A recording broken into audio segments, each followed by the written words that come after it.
The first note of my grandfather's lost symphony brought the dead canary back to life.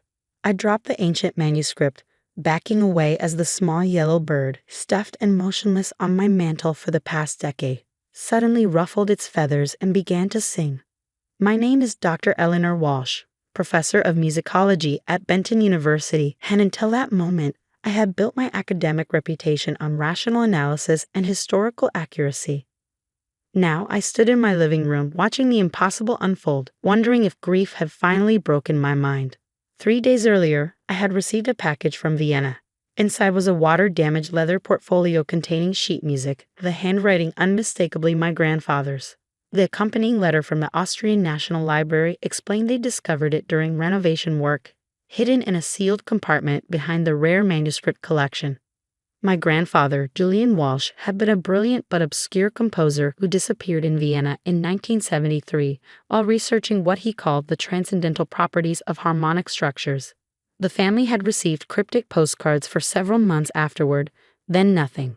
His body was never found. Growing up, I'd idolized him despite never having met him, following his footsteps into music theory and eventually building my career on analyzing his published compositions. The discovery of new material from him was professionally exciting, but I hadn't expected it to be personally terrifying. The manuscript was titled simply Resonance, with a subtitle in my grandfather's handwriting. When played, brings alignment between worlds. I had assumed it was metaphorical, poetic language from an artistic mind. Now, as the formerly dead canary flitted around my living room, I wasn't so sure. With trembling hands, I picked up the manuscript again. I had only played the first measure, a haunting sequence unlike anything in my grandfather's published work. The notation itself seemed conventional, but the structure of the harmonies followed patterns I'd never encountered before. My phone rang, startling me. It was Dean Hargrove from the university. "Eleanor, have you been contacted by anyone from Blackbridge Institute about your grandfather's work?" "No," I replied, watching the canary settle on my bookshelf. "Why?" "A man was in my office this morning, very insistent about meeting you. When I declined to provide your contact information, he implied certain funding opportunities for the department might depend on your cooperation." "Did he leave a name?" "Dr. Everett Chambers. Said he's the research director at Blackbridge." "Eleanor." The dean hesitated. "He knew about a package you received from Vienna. Said it was mistakenly sent to you and contains sensitive intellectual property belonging to his organization." My blood ran cold. The package had arrived only yesterday, addressed specifically to me. How could anyone know about it already? "I've never heard of Blackbridge Institute," I said carefully. "Neither had I, but they appear legitimate on paper. Private research facility, very well funded. They focus on unusual acoustic phenomena from what I could gather." After ending the call, I did a quick search for Blackbridge Institute. Their website was polished but vague, describing pioneering research into unexplored properties of sound and resonance. I found reference to Dr. Chambers, an impressive CV listing classified government work before joining Blackbridge 10 years ago. What I couldn't find was any historical connection to my grandfather or his work. The canary continued to sing, a complex melody that seemed to mirror portions of the manuscript I hadn't yet played. I made a decision and called my colleague, Professor Martin Chen from the physics department. "I need your help with something unusual," I told him, "and I need your discretion." When Martin arrived an hour later, he stared in disbelief at the canary. "You're certain this bird was taxidermied?" "For 12 years, I confirmed. It was my mother's. I kept it after she died." Martin, ever the scientist, took photographs and even managed to collect a small feather that had fallen onto the coffee table. "And you believe playing this music somehow reanimated it?" I demonstrated, playing just the first measure again. The canary, which had been quietly perched on the curtain rod, suddenly began to sing more vigorously, its song now interwoven with harmonics that complemented what I had played. Martin adjusted his glasses. "That's not possible." "Yet it's happening." I pointed to the manuscript. My grandfather believed music could affect reality at a fundamental level. Everyone thought he was brilliant but delusional. What if he was right? Martin carefully examined the notation. "These structures, they're almost like wave function equations. If sound could somehow influence quantum states," he shook his head. "I need to run some analysis, Before he could elaborate, there was a knock at my door. Through the peephole, I saw a tall man in an impeccable suit, flanked by two others in more casual attire. Something about their posture suggested they weren't academics. "Dr. Walsh," the suited man called through the door. "I'm Everett Chambers from Blackridge Institute. I believe you have something that belongs to us." Martin and I exchanged glances. I grabbed the manuscript, my laptop, and a few essentials, shoving them into my bag while Martin scooped the canary into his jacket pocket. We slipped out through the back door just as I heard the distinct sound of a key turning in my front lock. A key I hadn't provided. Martin drove us to his lab on campus. It was Friday evening and the science building was nearly deserted. "How will they have a key to your home?" Martin asked as we hurried through the quiet corridors. "They wouldn't," I replied. "Not legally." In Martin's lab, we placed the canary in a glass terrarium borrowed from the biology department. It showed no signs of distress, hopping about and occasionally singing phrases that corresponded eerily to segments of the unplayed symphony. Martin ran preliminary tests on the feather using equipment I didn't recognize, occasionally muttering technical terms that meant nothing to me. Finally, he turned to me with an expression of scientific awe. "This feather shows quantum entanglement patterns that shouldn't be possible in biological systems. It's as if," he struggled for words, "it's as if the molecular structure is resonating between different states of being." "What does that mean in plain English?" "It means your grandfather may have discovered how to use specific harmonic patterns to influence matter at the quantum level." He pointed to the bird. "That creature exists in a sustained superposition. It's both living and not living simultaneously." Before I could process this, my phone rang, an unknown number. "Dr. Walsh," came a smooth voice when I answered. "This is Everett Chambers. I think we got off on the wrong foot earlier by breaking into my home. A misunderstanding. Our security team is occasionally overzealous." "What do you want, Dr. Chambers?" "The same thing you do to understand your grandfather's work. Julian Walsh was one of us, Dr. Walsh, a Blackridge researcher. The manuscript you received was the result of years of classified research, and it's incomplete without our contextual data. If that were true, why was it hidden in Vienna for almost 50 years? A pause. Your grandfather had concerns about potential applications of his discovery. He attempted to withdraw from the project. We've spent decades trying to reconstruct his work. And now you want me to just hand it over. I want to offer you a position at Blackridge. Full access to our research, generous compensation, and the chance to complete what your grandfather started. All we ask is that you bring the manuscript and any results you've already observed." The canary sang a warning trial that raised the hair on my neck. "I'll need to think about it." "Of course. Though I should mention, your university receives significant funding through foundations we influence. It would be unfortunate if budget cuts affected your department next year." After disconnecting, I relayed the conversation to Martin. "They're not just going to let this go," he said grimly. "Whatever your grandfather discovered, they've been searching for it for decades." I spread the manuscript across Martin's desk. "Then we need to understand what it does before they find us." We worked through the night, Martin analyzing the mathematical relationships in the composition while I worked on interpreting my grandfather's notations. The margins contained cryptic comments. "Threshold reached at measure 49, and reality barrier thinnest at resolving cadence." By morning, Martin had created a computer model of the harmonic structures. "If I'm right," he said, his eyes red-rimmed from exhaustion, "this composition gradually builds a pattern of resonance that could theoretically affect the quantum probability field of anything exposed to it." Meaning it could reshape reality on a fundamental level, at least locally within the sound's range. The implications were staggering. Is that even possible? According to conventional physics, absolutely not. But then again, he nodded toward the canary, now sleeping peacefully in its temporary home. My phone buzzed with a text from an unknown number. "Your grandfather tried to destroy his work because he understood the danger. You should do the same. Meet me at St. Mark's Cathedral, noon today. Come alone.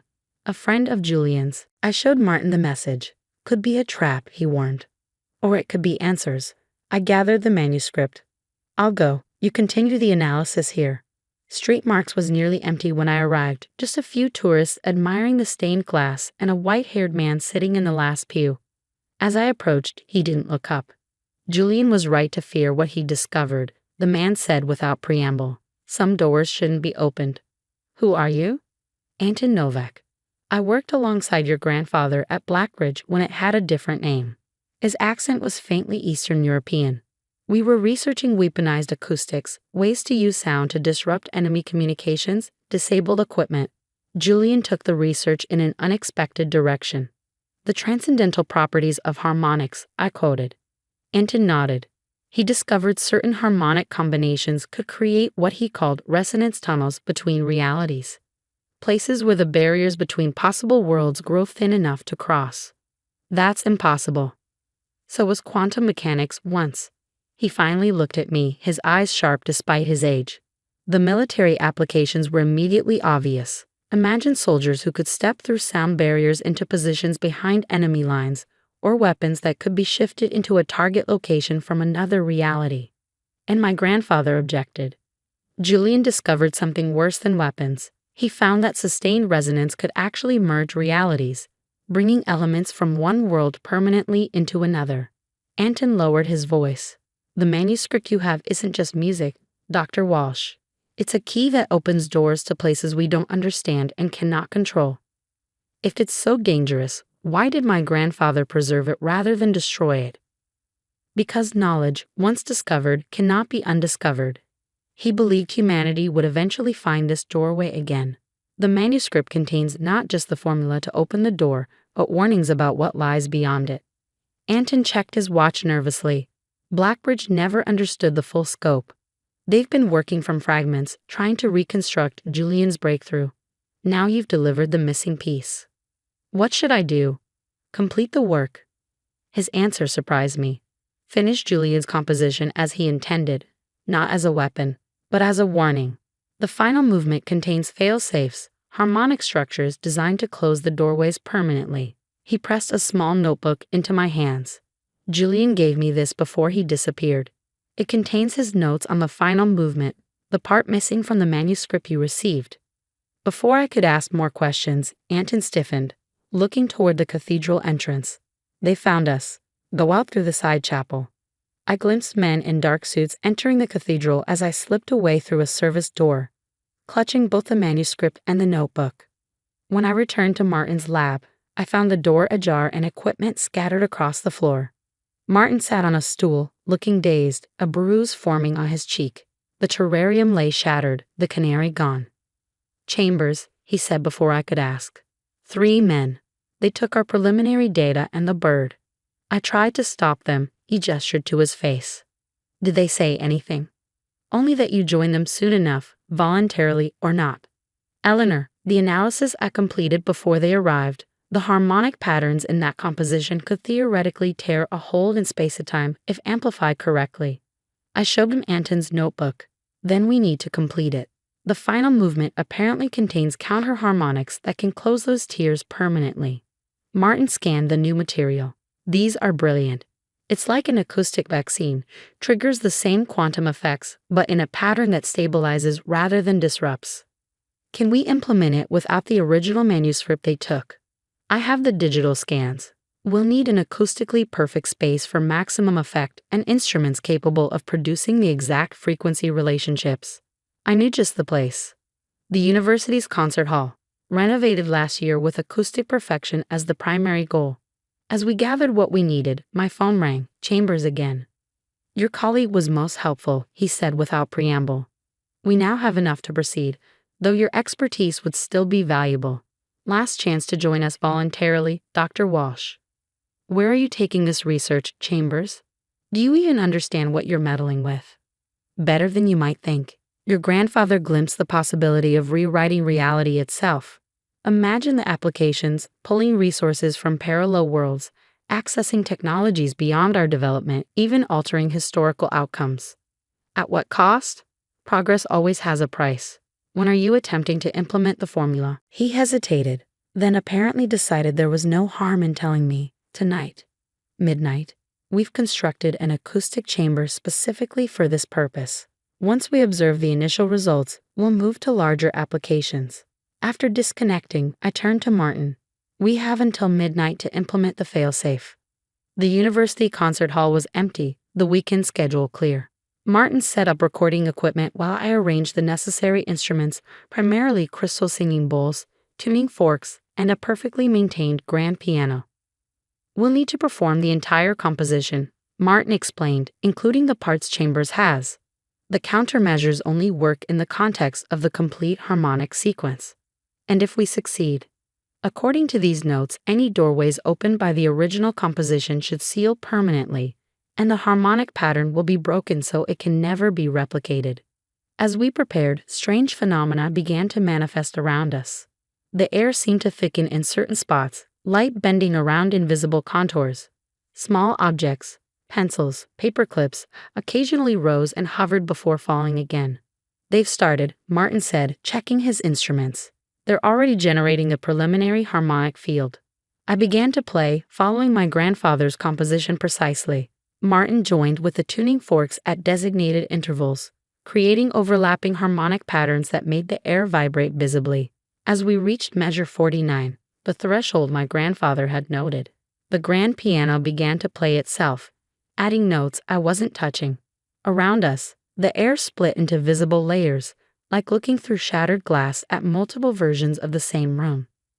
Through one of these fractures, I saw another version of the concert hall, similar but different. The seats were red instead of blue, the stage arrangement slightly altered. Through another, I glimpsed what appeared to be the same space but abandoned, dust-covered, and decaying. "Quantum windows," Martin gasped, still striking tuning forks in precise sequence. "We're seeing parallel realities where different choices were made." As the composition progressed, the windows grew larger. In one, I glimpsed movement, figures that looked human but moved wrong, their proportions subtly distorted. They seemed to notice us, turning toward our reality with expressions of hungry interest. "Keep playing," Martin urged. "We're approaching the failsafe sequence." My fingers flew across the keys as I integrated Anton's notations, creating counter-harmonies designed to collapse the resonance tunnels.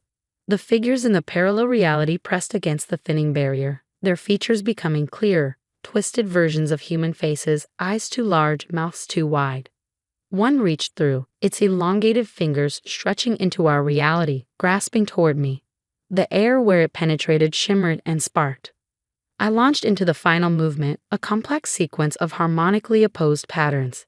The effect was immediate. The quantum windows began to contract, the reaching figure jerked backward as if pulled by an invisible force.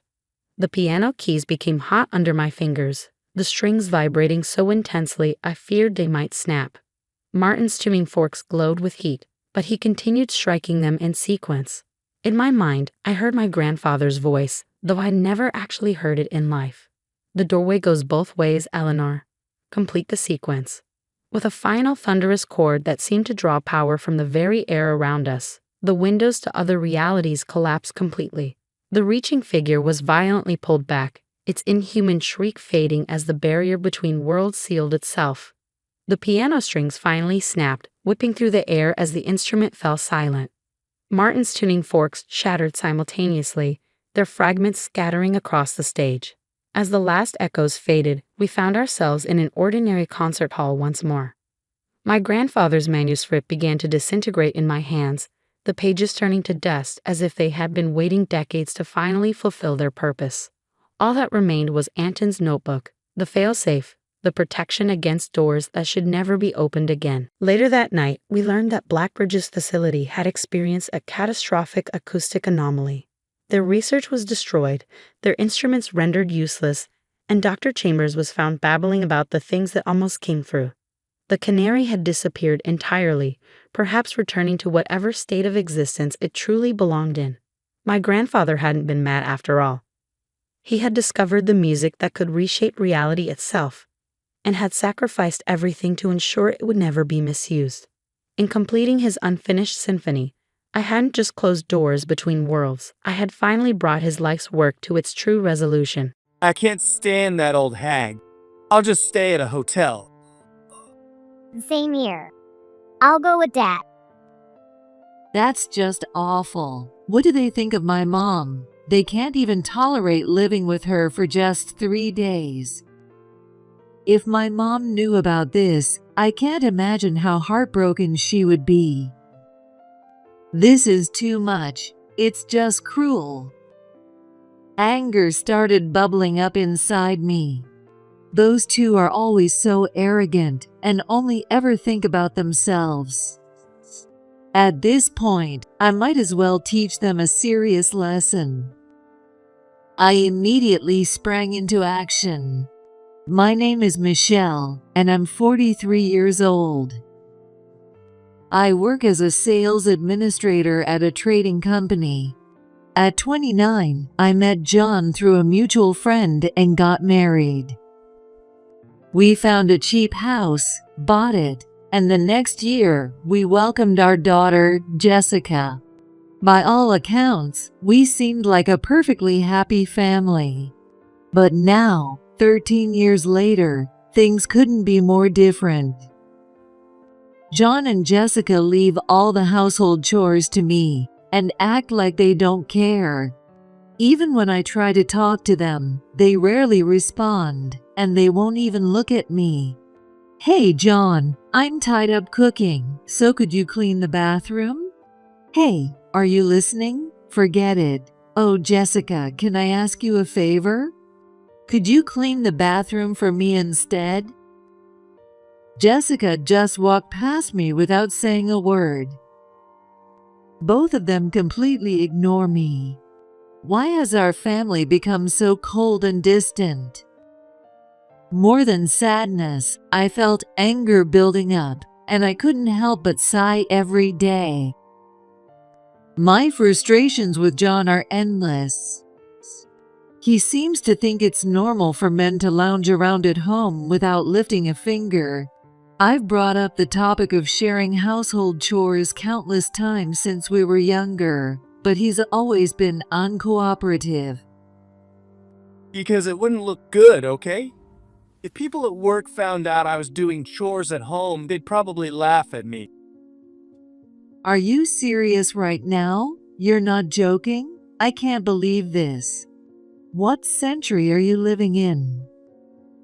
John works for a small security company. The pay is low, and the job involves night shifts, which makes it pretty tough. John has never been able to settle in one place and has switched jobs repeatedly. He's worked at printing companies, cleaning services, seafood processing plants, and logistics companies. The one thing they all had in common was the low pay.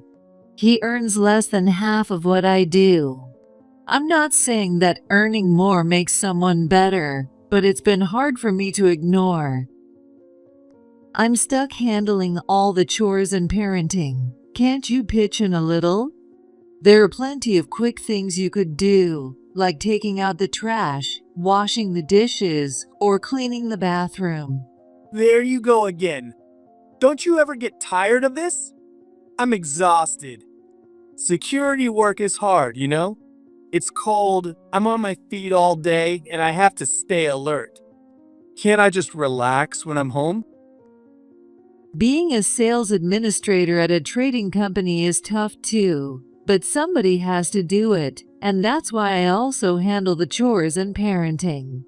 We're supposed to be partners. Why can't you work with me? Oh, for crying out loud, enough already. Both of you, just be quiet. I can't hear the TV at all. I'd blow up with frustration and start arguing with John, and Jessica would chime in with complaints. Embarrassingly, this has become our everyday life. It's exhausting. I should be able to live in a caring family and enjoy peaceful days. John is the perfect example of a passive, irresponsible husband. Even when I was sick with a fever and stuck in bed, he didn't step up. Instead of making his own meal, he came into the bedroom and said, Hey, what's for dinner? "Can't you see I'm sick? I have a high fever and no energy. Just leave me alone and make do on your own." What the hell? You're so irresponsible. It's your job to make dinner. I never agreed to that. Stop dumping everything on me and take care of yourself. In the end, John and Jessica went out to eat that night. I haven't had steak in forever. It was amazing. I still remember them saying that, almost as if to spite me. Jessica was in a great mood after filling up on her favorite steak. Apparently, it was much better than my cooking. Dad, you're the best. Let's go out for steak again, just the two of us. Sure thing. I'll take you again. Oh, by the way, there's something I want to buy. Can I get some more allowance? All right, Jessica. But don't waste it, okay? Thank you, Dad. Jessica jumped for joy. John was using food and money to win over our teenage daughter. Even though he rarely deposits anything into our joint account, he freely hands out allowance to Jessica. I'm the one who pays for the utilities, insurance, groceries, and household items. John spends his meager paycheck on his golf hobby, drinks, and of course, on keeping Jessica happy. Living like this, I can't help but feel the weight of unfairness and inequality. And Jessica isn't blameless either. Sure, she's an only child and has been spoiled, but that doesn't mean this is excusable. I've raised her with discipline. Still, it feels like she's being influenced by John's bad example. To Jessica, John probably seems like he's just living smart, even though he's actually just lazy. I need to make sure Jessica doesn't embarrass herself when she steps into the real world someday. Jessica, could you help out? Clear the table and set the plates, please. Why me? Can't you just do it like always? Jessica, you're trying to take the easy way out. You can't just depend on me all the time. You'll end up like your dad. And what's so bad about that? Why can't I be like Dad? I saw this as a good opportunity to explain how much John's behavior has hurt me as his partner. Unfortunately, my words didn't seem to get through to her at all. In the end, she just laughed through her nose. No offense, but maybe you're the one depending too much, Mom. What do you mean? I mean, I think most moms out there are working harder than anyone else in their homes. That's just how the world works, isn't it? Well, I don't think that's right. Families are supposed to help each other out. It's not fair for everything to fall on me. Don't you agree, Jessica? Not really. Jessica looked completely indifferent, acting like it wasn't her problem at all. This is exactly the part of her that reminds me so much of John. Sure, she's just a kid, but her selfishness makes it impossible to reason with her. Jessica, when John is short on cash, turns to me, demanding this and that. If she doesn't get what she wants or things don't go her way, she glares at me and complains. This is the worst. Why is Mom so stingy? Other kids' moms are way nicer. Don't compare me to other moms. Well, all my friends at school think it's weird too. They say having such a stingy mom isn't normal. What are you even talking about with your friends? You shouldn't be bad-mouthing your parents in public. I've spent my busy days taking care of Jessica, driving her to and from school activities, packing her lunches, attending parent-teacher meetings. But not once has Jessica ever thanked me. Instead, she's more attached to John, who doesn't lift a finger and even thanks him. It's disheartening, frustrating, and makes my unappreciated efforts feel unbearable. Both John and Jessica make me feel this way. But even I have someone on my side. My mom, Laura, is that person. A former middle school teacher, my mom has always been my role model and the kind of woman I aspire to be. However, her strict nature doesn't sit well with John or Jessica. Whenever I visit her, they always find some excuse not to come along. This year was no different. When I visited alone, I apologized to my mom. Sorry, I couldn't bring them. John and Jessica kept saying they had work or sports practice and just wouldn't come. It's fine. To those two, I'm probably just a nagging old lady. Oh, by the way, last time Jessica said something that stuck with me. Older people have such outdated ways of thinking. It's so annoying. How rude of her. I'm so sorry, Mom. It's my fault for not raising her better. It's not all on you, Michelle. People are born with certain personalities. Maybe what they need is a big event that shakes up their thinking. It's true. Some people don't learn until they face a harsh reality. Perhaps John and Jessica need something that forces them to open their eyes. After that, Mom and I talked about renovating her old house, which had been showing its age. Little did I know that this renovation project would eventually lead to a disastrous future. 2 months later, the renovation plans became more concrete. The house was built when my dad was young, who died of illness about 10 years ago. It's quite old, so she wants to do a full renovation, including the plumbing. I completely agreed with her. The issue was where Mom would stay while the contractors worked. Mom and I had several phone calls, slowly sorting out the details and making concrete plans. Why doesn't your mom stay with us during the renovation? We've got a room we've been using for storage, but we could clear it out and it would work just fine. But John and Jessica, I'm sure they'd hate the idea. If she's here for the whole renovation, that's quite a long time for us all to live together. True. How about starting with just 3 days? See how it goes living together for a short time. The idea was to try living together for a few days and gauge John and Jessica's reactions. If it seemed impossible, we could come up with another solution. At the time, I thought 3 days would be manageable. After all, John is an adult and Jessica is 14, so I thought they could tolerate it for a short while. But I was wrong. John and Jessica disliked my mom far more than I had realized. One day, when I mentioned that my mom would be staying with us, their reactions were painfully obvious.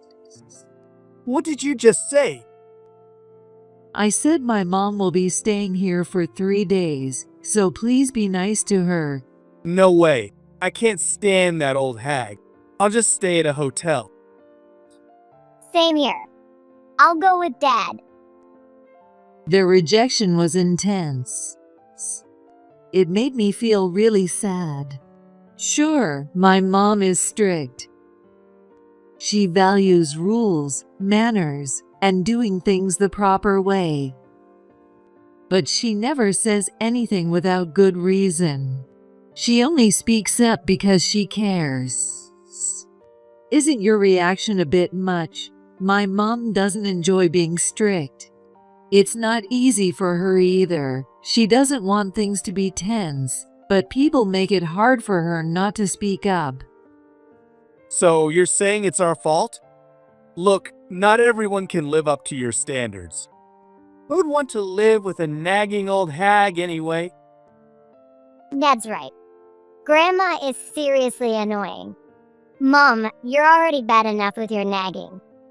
If Grandma moves in, it'd be unbearable. What a cruel thing to say. My mom is also incredibly thoughtful. She gave us so much support when we got married and when Jessica was born. She's offered advice and guidance countless times, always with our best interests at heart. And yet, John and Jessica could treat her with such disrespect. Seeing their outright rude attitudes, I felt deeply disappointed in them. Fine, forget it. It's pointless to talk to you two. Do whatever you want.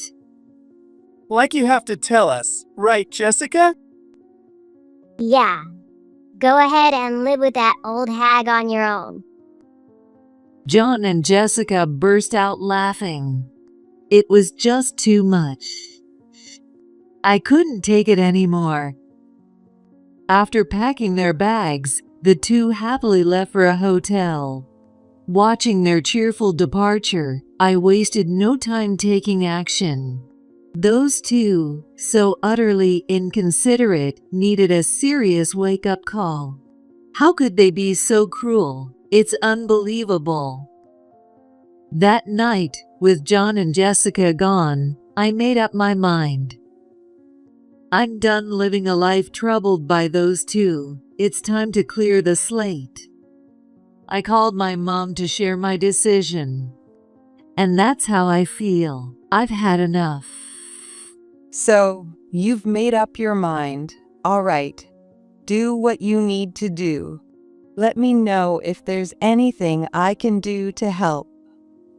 Thanks, Mom. Actually, how about we take a trip? I don't like the idea of letting John and Jessica be the only ones having fun.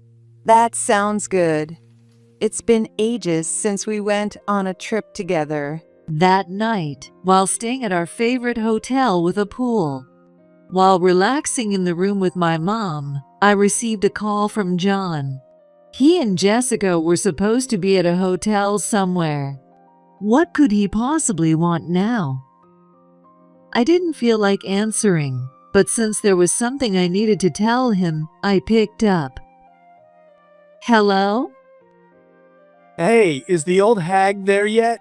Just checking how things are going. You sound like you've been drinking quite a bit. Is Jessica with you? There's something I need to tell both of you about the storage unit number. What? Storage unit? What nonsense are you talking about? He wasn't even listening. It was another reminder of how little John valued me. I didn't even have the energy to sigh anymore. I was completely fed up. I can't do this anymore. John, let's get a divorce. Are you crazy? What's gotten into you all of a sudden?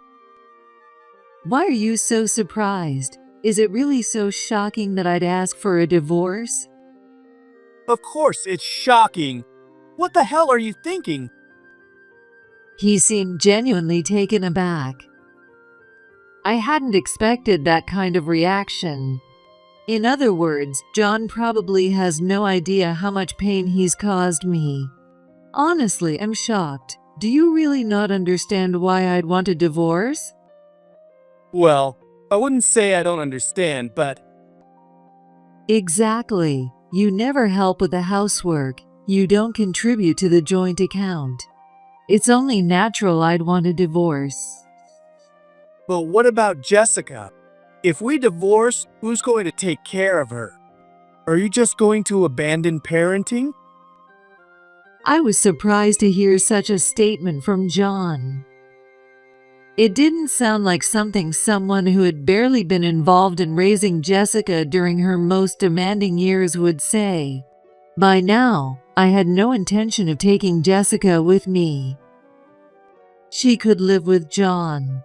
I'm completely fed up with both of you. I can't deal with this anymore. Go ahead, live however you want. I'll be doing the same. Wait a second. You're just going to dump everything on me? You've been dumping all the housework and parenting on me this whole time. So what are you even talking about? Well, that's because housework and parenting are a woman's job. There it was again. The outdated notion that housework and parenting are solely a woman's responsibility. Men working outside to earn money, while women take care of the house and kids. That kind of division of roles is something I can agree with. You see, that's how it's supposed to be. But what's our reality? Both of us have to work outside the home to make ends meet. At least in our household, that's the truth. Don and I both have to work outside the home to make a living. If we're both working, it only makes sense to share the housework and parenting equally. I can't understand why such a simple concept is so hard for him to grasp. My anger comes from being forced to endure an unfair environment for so long. Also, both you and Jessica have hurt my mom without a second thought, and I'm angry about that too. Well, that's because the old hag. No, I mean Laura is so naggy. I've told you before, it's because you keep doing things that need to be corrected. Passing the blame is just your way of avoiding responsibility. Why don't you take a hard look at yourself and reflect? John's basic attitude toward life was the problem. He wouldn't even wash his hands after coming home or clear his dishes after eating. Years ago, my mom had called him out on these things at her house. For Jessica's sake, you need to act like a responsible parent.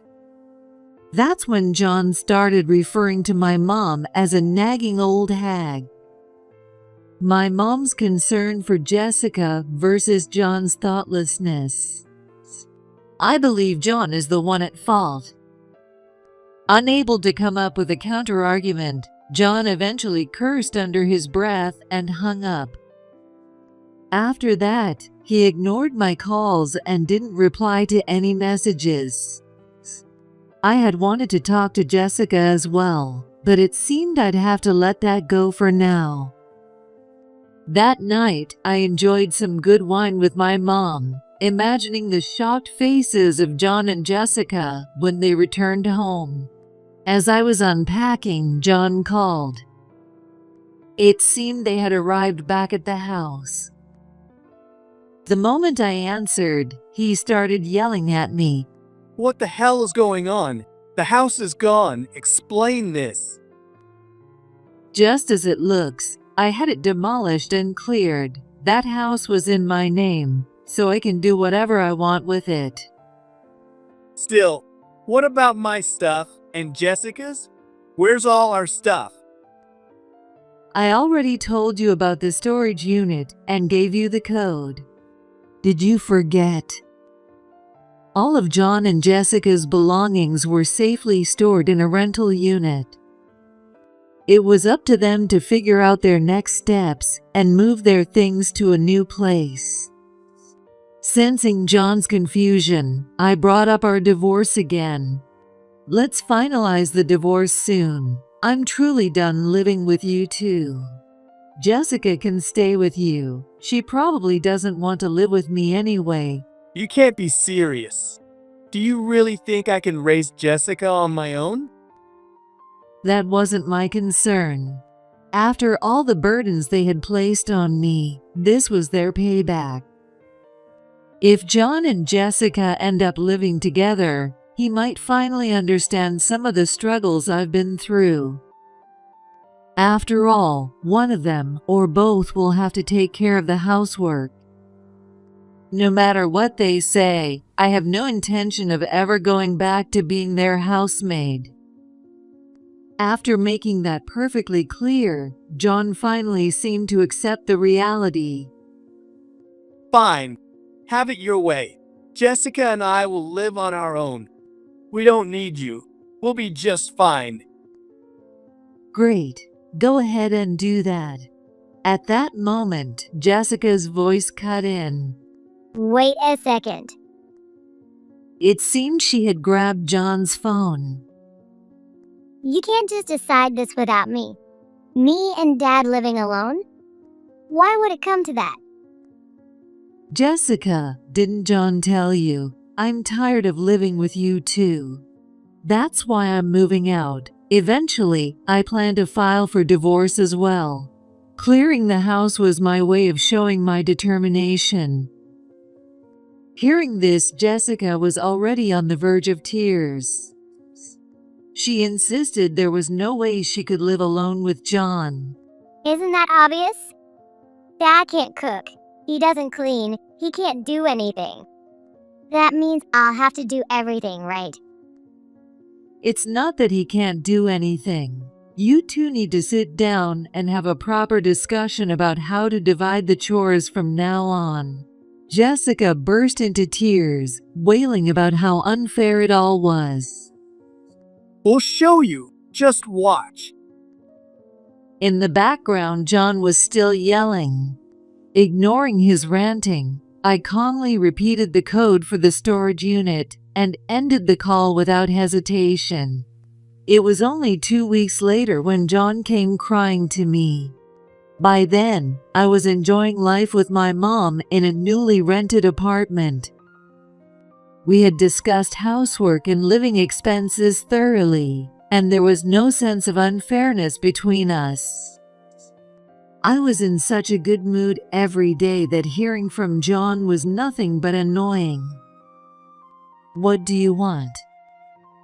Well, I was wondering if you'd consider living together again if you're okay with it. No way. Absolutely not. I want a divorce, and I'll be sending you the papers, so give me your current address. Michelle, wait, please just hear me out. It was clear that John was desperate to avoid a divorce at all costs. I was certain he'd use Jessica as a bargaining chip next. And just as I expected, he started saying exactly what I had anticipated. I managed to rent a place and Jessica and I are living together, but she says she's at her limit. Jessica? What does she mean by at her limit? I don't know. Maybe it's my bad cooking, the small allowance, or whatever else. How am I supposed to understand what's going on in a girl's head? Stop whining. You two need to have a proper discussion. And just so we're clear, I have no intention of ever getting involved in your lives again. I intended to continue living separately until the divorce was finalized. Hearing the firmness in my voice, John sighed. Then, finally, he apologized. I'm really sorry. I realize now that I wasn't thinking about you at all. I regret it. Please forgive me. I understand that you're apologizing, but I don't know what exactly you're apologizing for. Can you be more specific about what you think you did wrong? Well, not helping with housework, not being involved in parenting much, and bad-mouthing Laura. That's better. At least you understand some of it now. But just because he apologized didn't mean I was ready to reconcile. Let's set a time to meet in person and talk things over. I made the suggestion. I would decide the time and place.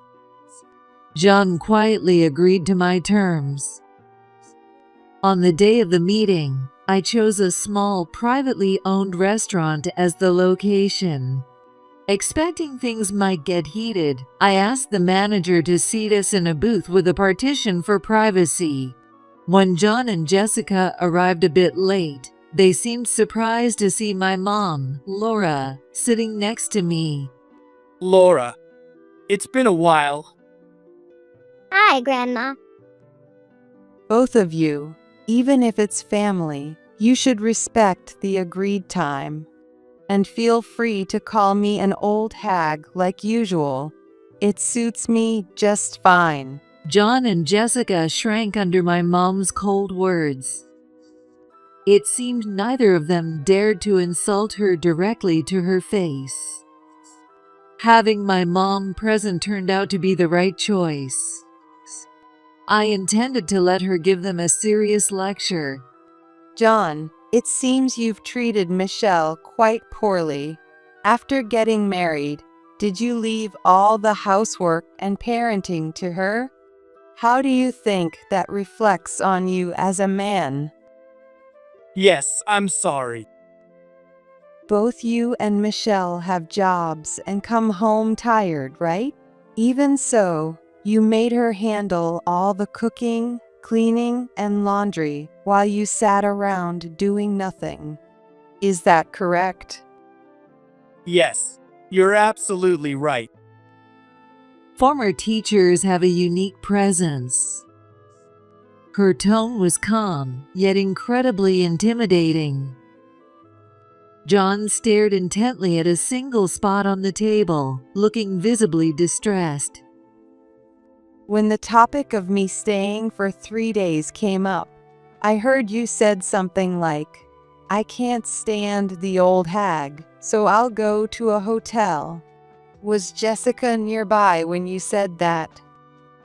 Yes, she was right there. Children are deeply influenced by their parents. There's no doubt you've been a bad influence on Jessica. As I've said before, you need to reflect more on your role as a parent. Yes, I'm sorry.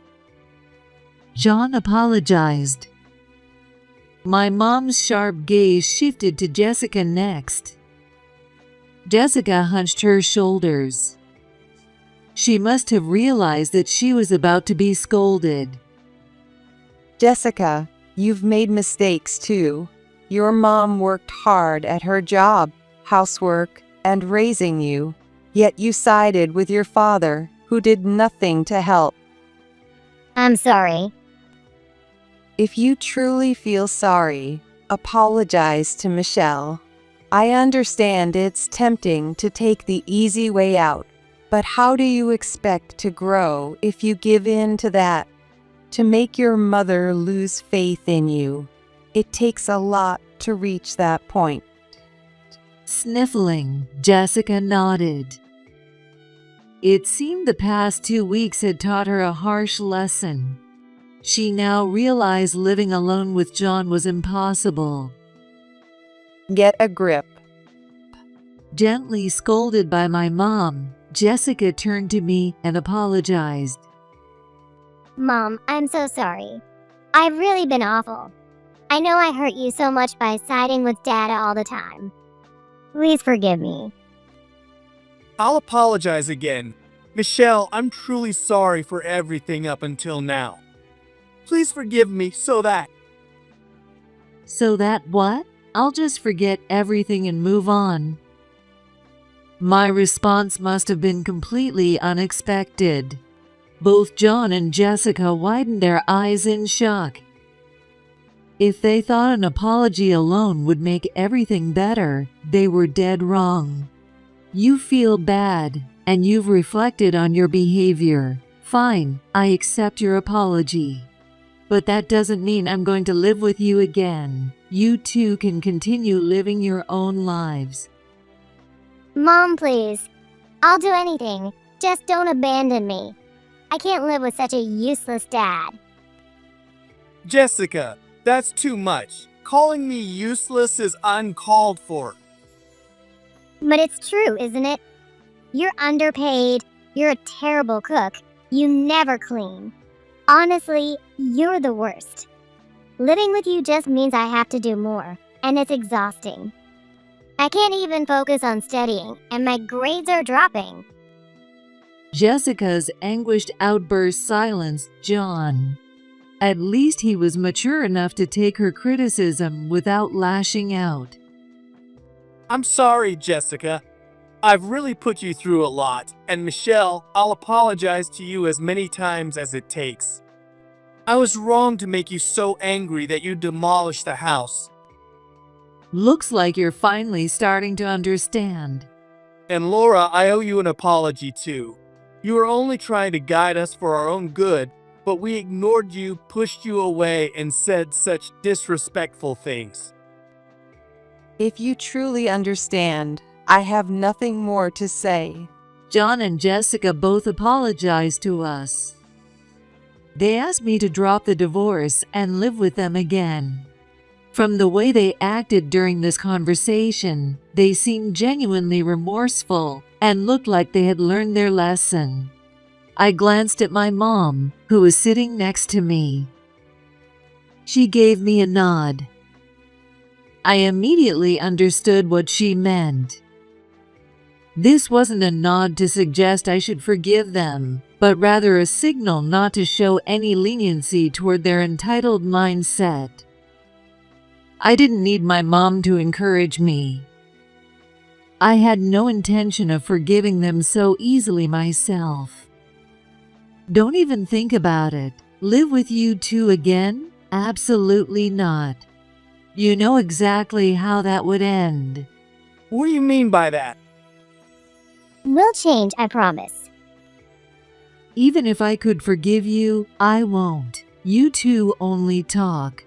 You'll forget your so-called reflections in no time. I refuse to go back to the miserable life I had before. Realizing how completely they had lost my trust, John and Jessica both looked deeply disappointed.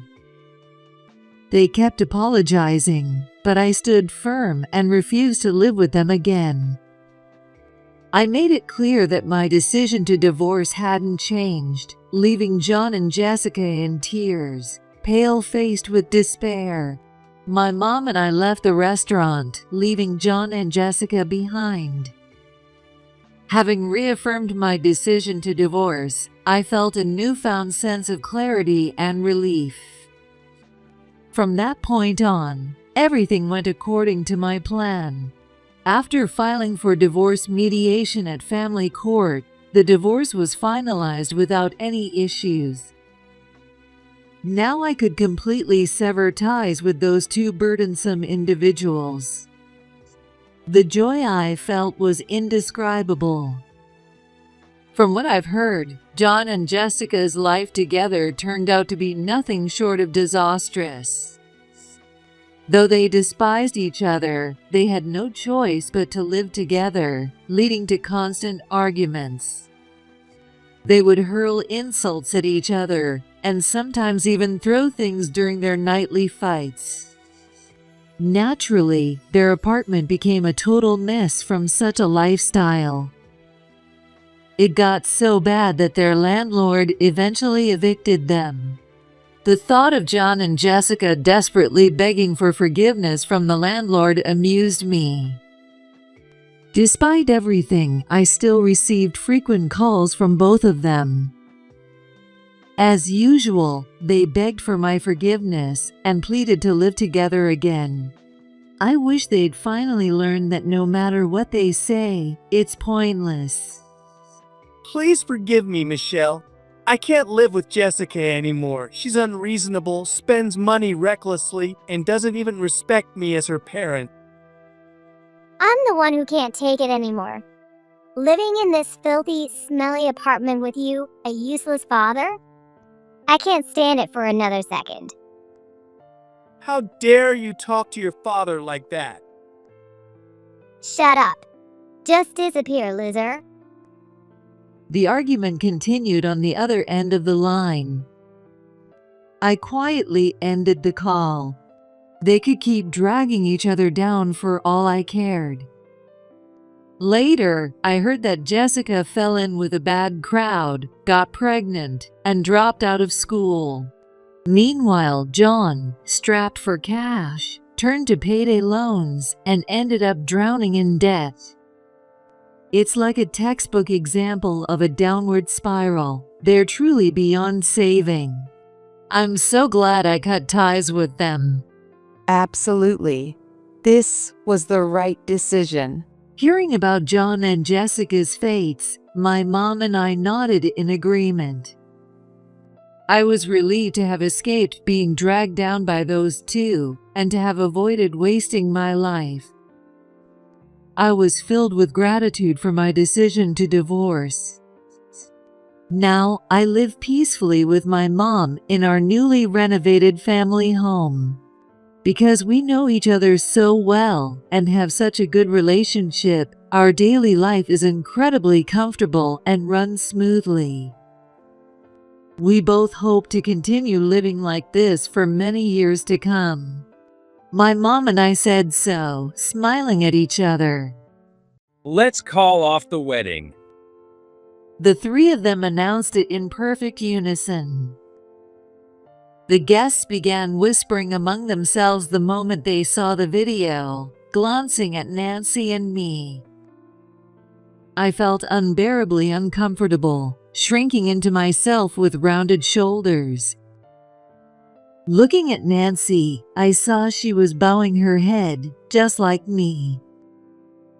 Nearby, a staff member, alarmed by the situation, spoke hurriedly into their headset to another staff member.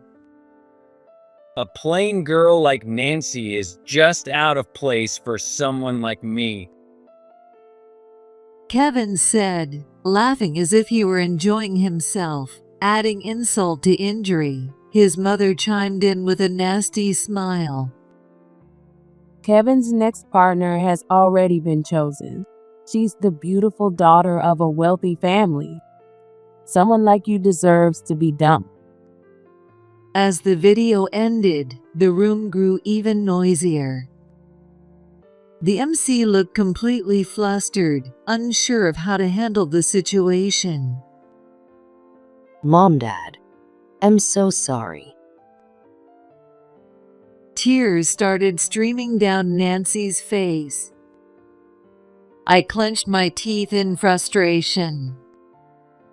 At that moment, Michael, placing a reassuring hand on my shoulder, said, I'm firing all of them.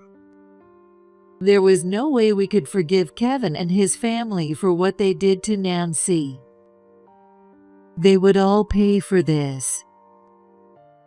My name is Susan Carter, and am 52 years old.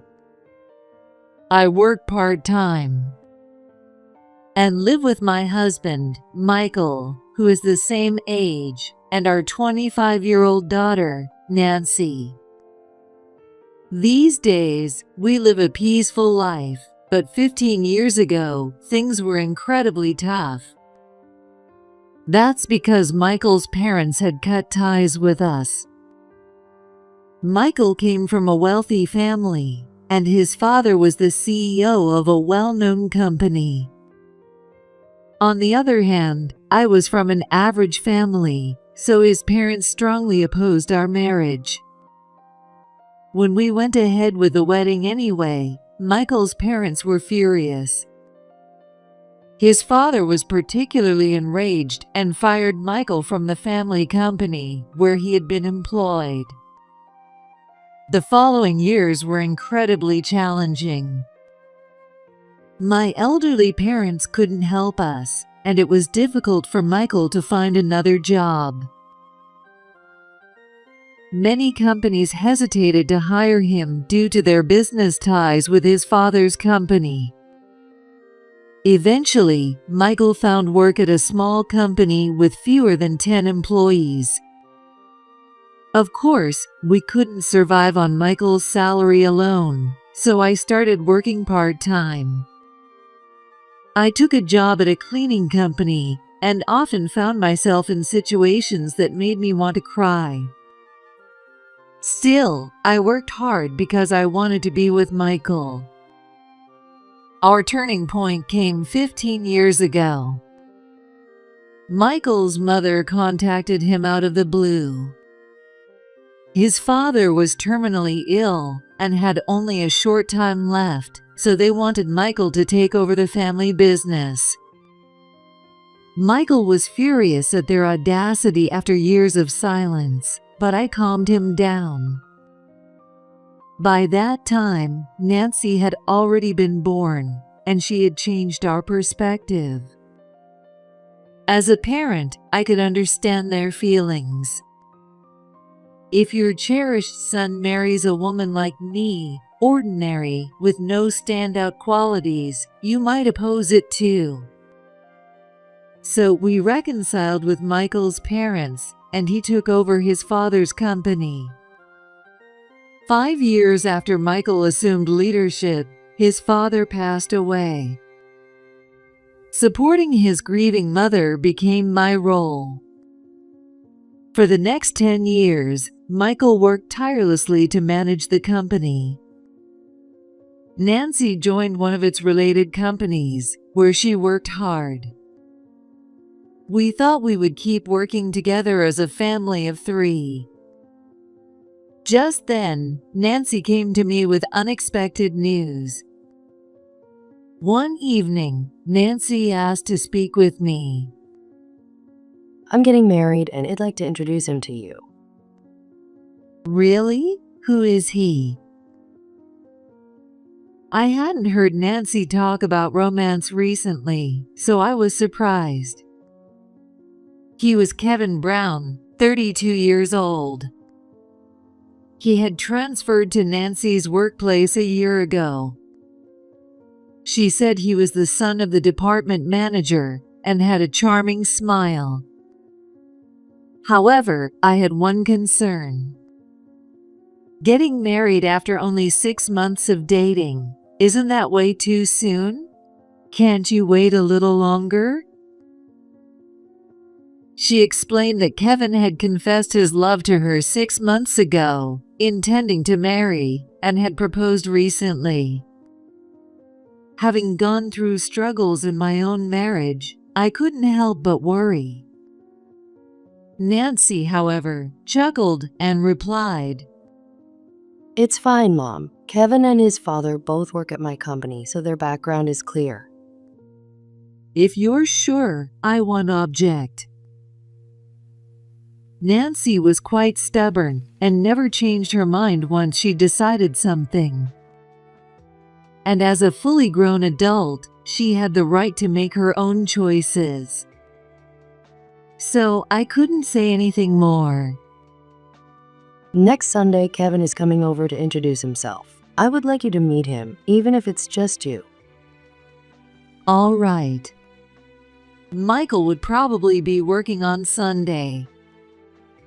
Reluctantly, I agreed to meet Kevin on my own. And so, Sunday arrived. My name is Kevin Brown. It's a pleasure to meet you. Kevin introduced himself politely in our living room. Just as Nancy had said, he seemed like a pleasant young man.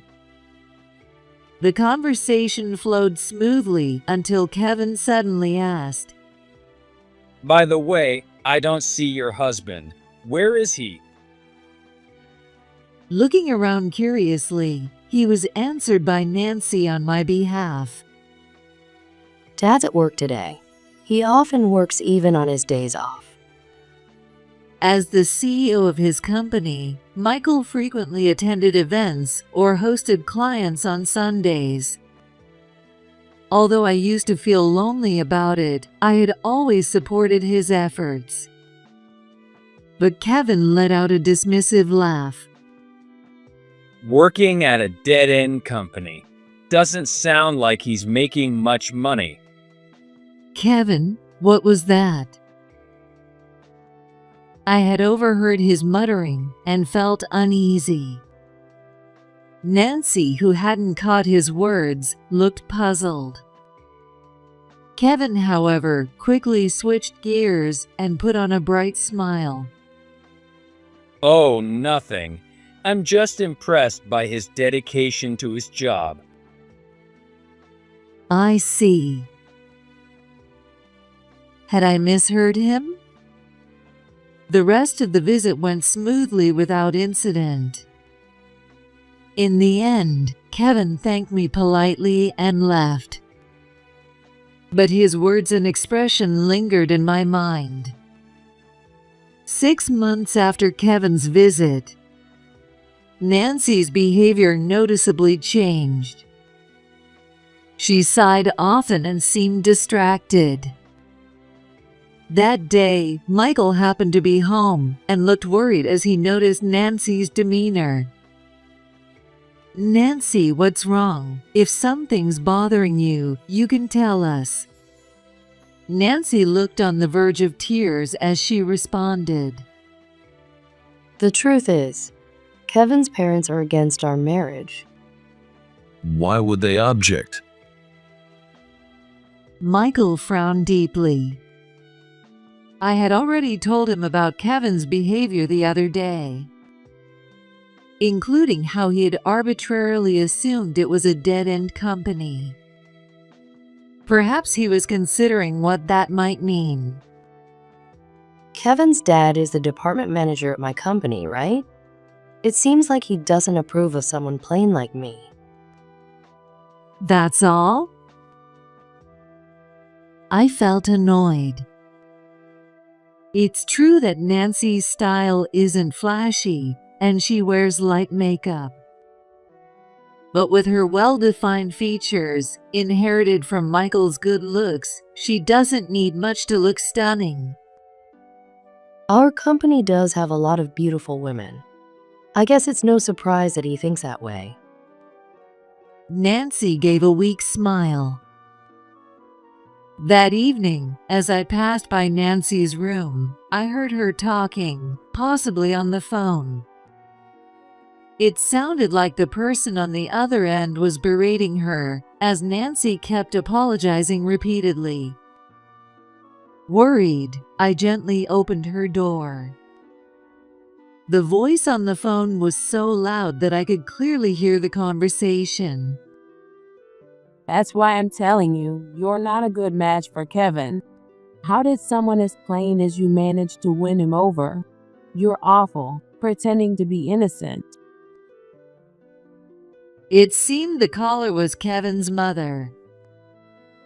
I am sorry. Nancy stammered, unsure of how to respond. Quietly, I took the phone from Nancy. Nancy was surprised, but I ignored her expression. This is Nancy's mother speaking. Frankly, don't you think your comments are going too far? Kevin's mother retorted with even harsher words. Excuse me? Your daughter's been bothering my Kevin, and it's incredibly annoying. His future wife needs to be beautiful with respectable parents. Listening to her loud complaints, I felt a wave of disgust. After all, it was Kevin who proposed to Nancy. Sighing, I calmly replied, Kevin is an adult. Don't you think it's best to leave this matter to them? Absolutely not. I'll do whatever it takes to stop this wedding. Mark my words. She shouted and slammed the phone down. Only the sound of the call ending remained. Mom, I'm sorry. Kevin's mom has been like this all along. She wasn't like this when I first introduced myself, though. Nancy gave a weak smile, but it was painful to see her like this. After comforting her, I left her room. As I closed the door, I muttered to myself, can this wedding really happen peacefully? The ceremony was just a week away. 3 months ago, when we met Kevin's parents, they had been perfectly pleasant. Michael couldn't attend due to an unmissable work commitment, but they didn't seem offended. We're so grateful for this wonderful connection. Nancy is such a responsible person at work. We're confident she'll take good care of Kevin. Were those kind words nothing but lies?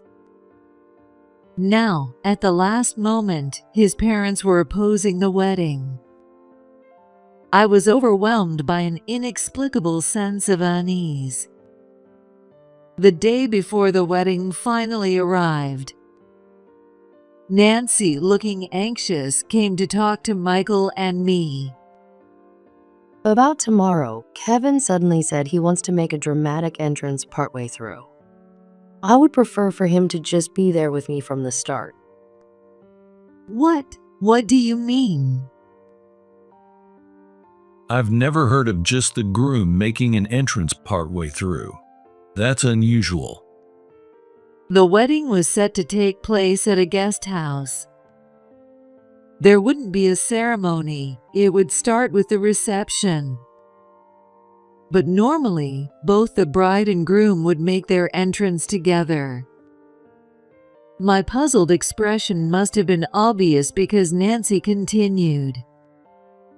He wants me to make my entrance first, then show a wedding video. After it ends, Kevin wants to appear. He says it's for a fun, unique presentation. That's certainly a different approach. Maybe he's planning some kind of surprise entertainment. The more Nancy explained, the less it made sense. Michael seemed to share my feelings as he looked just as concerned. I really don't understand what Kevin is thinking. And apparently he secretly told the wedding staff about it beforehand. Isn't it strange to inform me just the day before? Nancy furrowed her brows.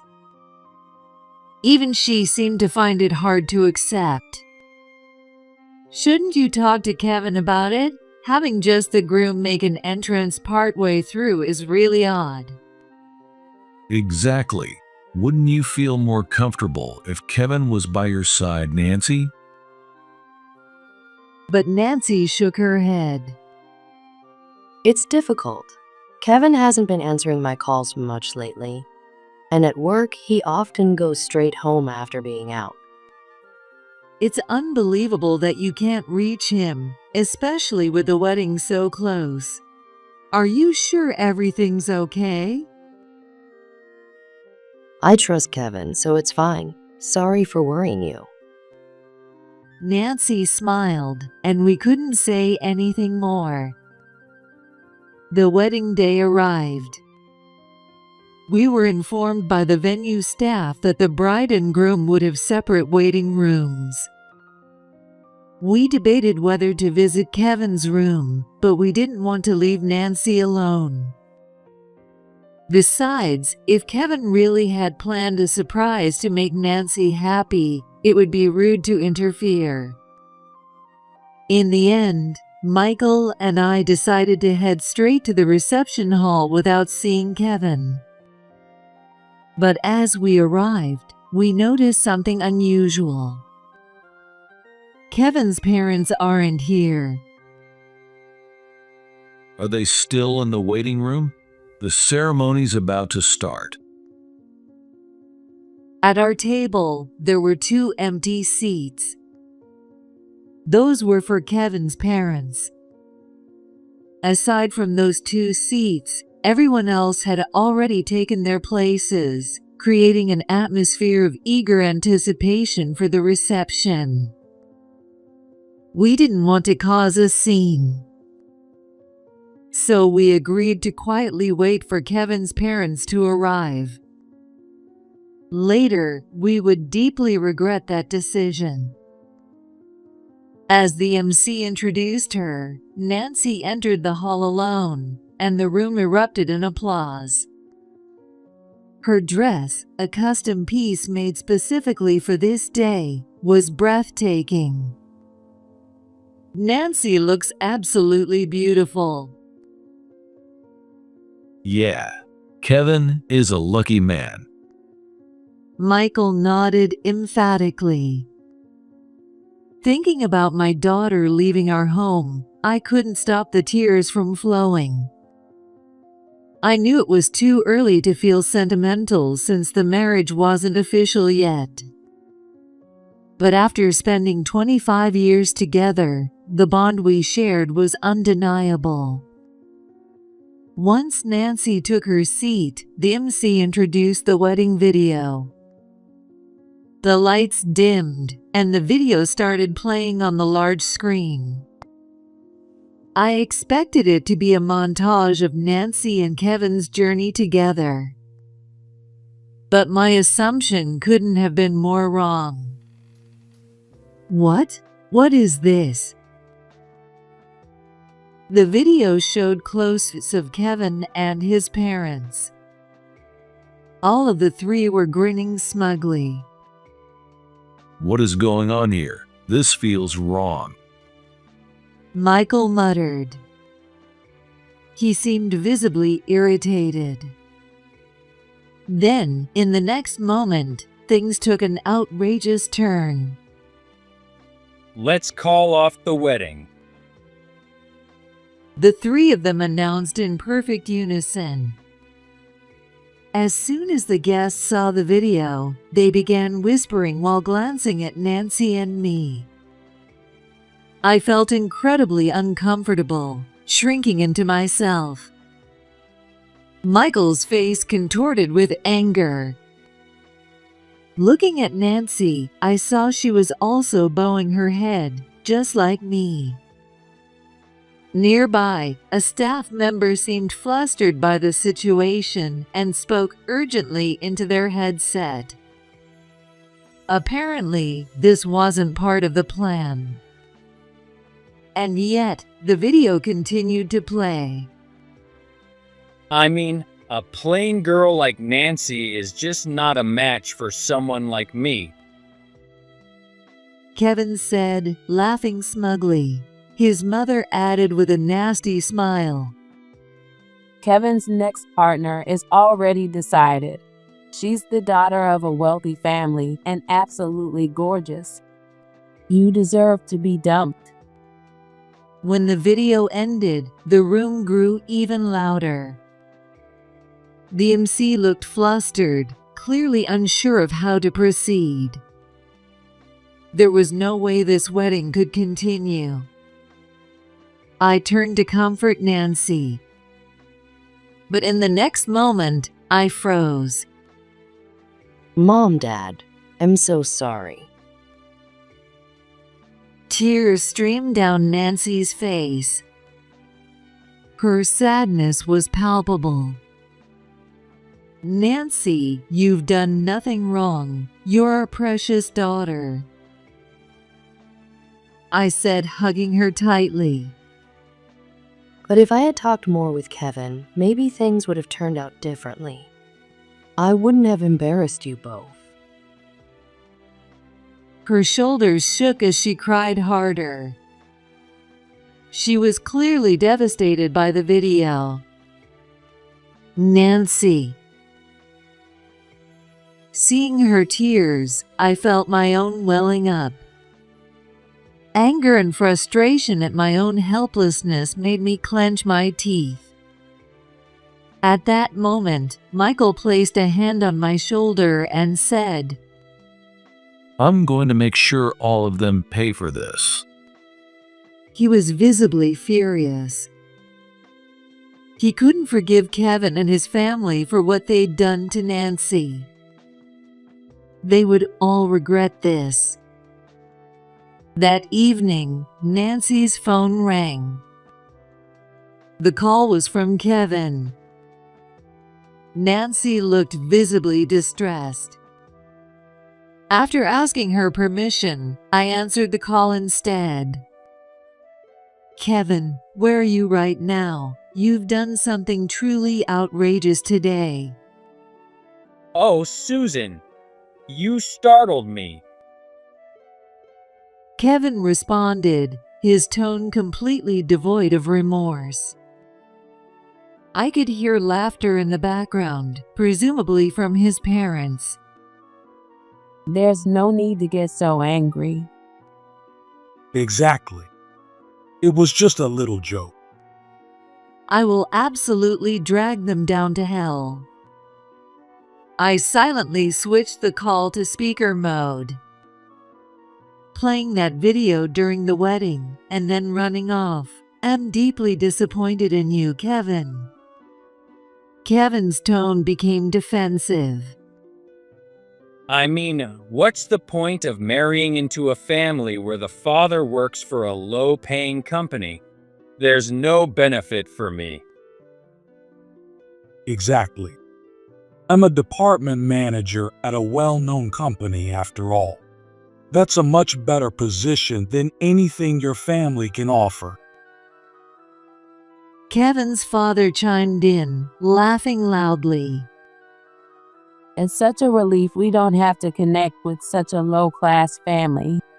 Can you imagine Kevin suffering in the future and expecting Kevin to support you in your old age? Ridiculous. My husband earns significantly more than your family does. Isn't it embarrassing to act so high and mighty while stuck at department manager level? I jabbed back at their rude remarks, but they didn't seem affected. Even with a high title, it's still a low-paying job at a lousy company, right? Let's be honest, your family's achievements don't mean much. Kevin's mother retorted, her tone dripping with disdain. Her words pushed me past my limit. Working at a subsidiary while acting all superior. Honestly, it's pitiful. You wouldn't even get hired as a junior staff member at the parent company. What did you just say? That's going too far. Kevin's father shouted angrily. The three of them were obnoxiously loud, throwing insults even at Michael. As I opened my mouth to deliver another retort, Michael placed a reassuring hand on my shoulder. Michael? I turned to see Michael speaking. I've been listening for a while now, and your attitude is appalling. I won't tolerate anyone insulting my wife or daughter. Oh, so the dad from the sweatshop finally shows up? You were able to take a day off today? Kevin laughed smugly, but I could tell his confidence would soon crumble. Michael calmly began. People as disrespectful as you aren't welcome in our family. I'm actually relieved the wedding was called off. I'm relieved too. I don't have to marry into a poor family anymore. I already have a new girlfriend lined up. Nancy is no longer needed, so am returning her. Well said, Kevin. Kevin's father laughed obnoxiously, his lack of class on full display. Without raising his voice, Michael replied calmly to Kevin. Tomorrow, be ready for what's coming. Is something exciting supposed to happen? Well, I'll be at work as usual, so I have no plans to visit your place. Kevin's tone hinted that he had no intention of meeting us again. Exactly. It's a weekday, and we're busy. Though I guess a sweatshop doesn't have regular weekends off anyway. Kevin's father added bluntly. They seemed to think they could just move on as if nothing had happened. But there was no way I would let that happen. Let them talk. They'll destroy themselves soon enough. Michael said, but I couldn't hold back anymore and spoke directly to Kevin and his family. You can enjoy your arrogance for now. I'll make sure to inform Mark Smith to fire you all. Kevin's tone changed instantly. Mark Smith? The CEO of our company? How do you even know him? She's bluffing. There's no way these people know our CEO. She must have heard his name from Nancy. Kevin's father said, still acting confident, but Michael's next words wiped away their smug expressions. Of course, I know him. Mark used to work under me. What? Kevin and his family were stunned into silence. That's enough. I decided to reveal the truth to them. You still don't get it? My husband is the CEO of your company's parent company. The parent company's CEO? I don't understand. Kevin and his father were visibly shaken. Being shocked by their own company's CEO would be understandable, but learning that it was the CEO of the parent company must have been even more devastating. Even Kevin's mother, who had been silent, started to panic and question Kevin and his father. What is going on? Are you sure everything's okay? I didn't know. We never interact with the parent company. The family began arguing amongst themselves. Michael let out a small laugh and added, You didn't even check the seating chart at the wedding, did you? Mark was there, you know. He saw that video and was furious. The CEO attended the wedding? No one told us. Mark attended the wedding for our son. He wasn't even invited. That can't be true. Kevin's father's voice trembled. It was no surprise he couldn't believe that the CEO had been at the wedding of a regular employee. Nancy invited him. We've been close to Mark for a long time. Kevin's father could only manage a choked sound. He was clearly overwhelmed. He must be realized how humiliating it was to have displayed such behavior in front of the CEO. That awful video had been seen by the worst possible person. Michael pressed on. By the way, I outrank Mark. I have the authority to intervene in the management of subsidiary companies. What?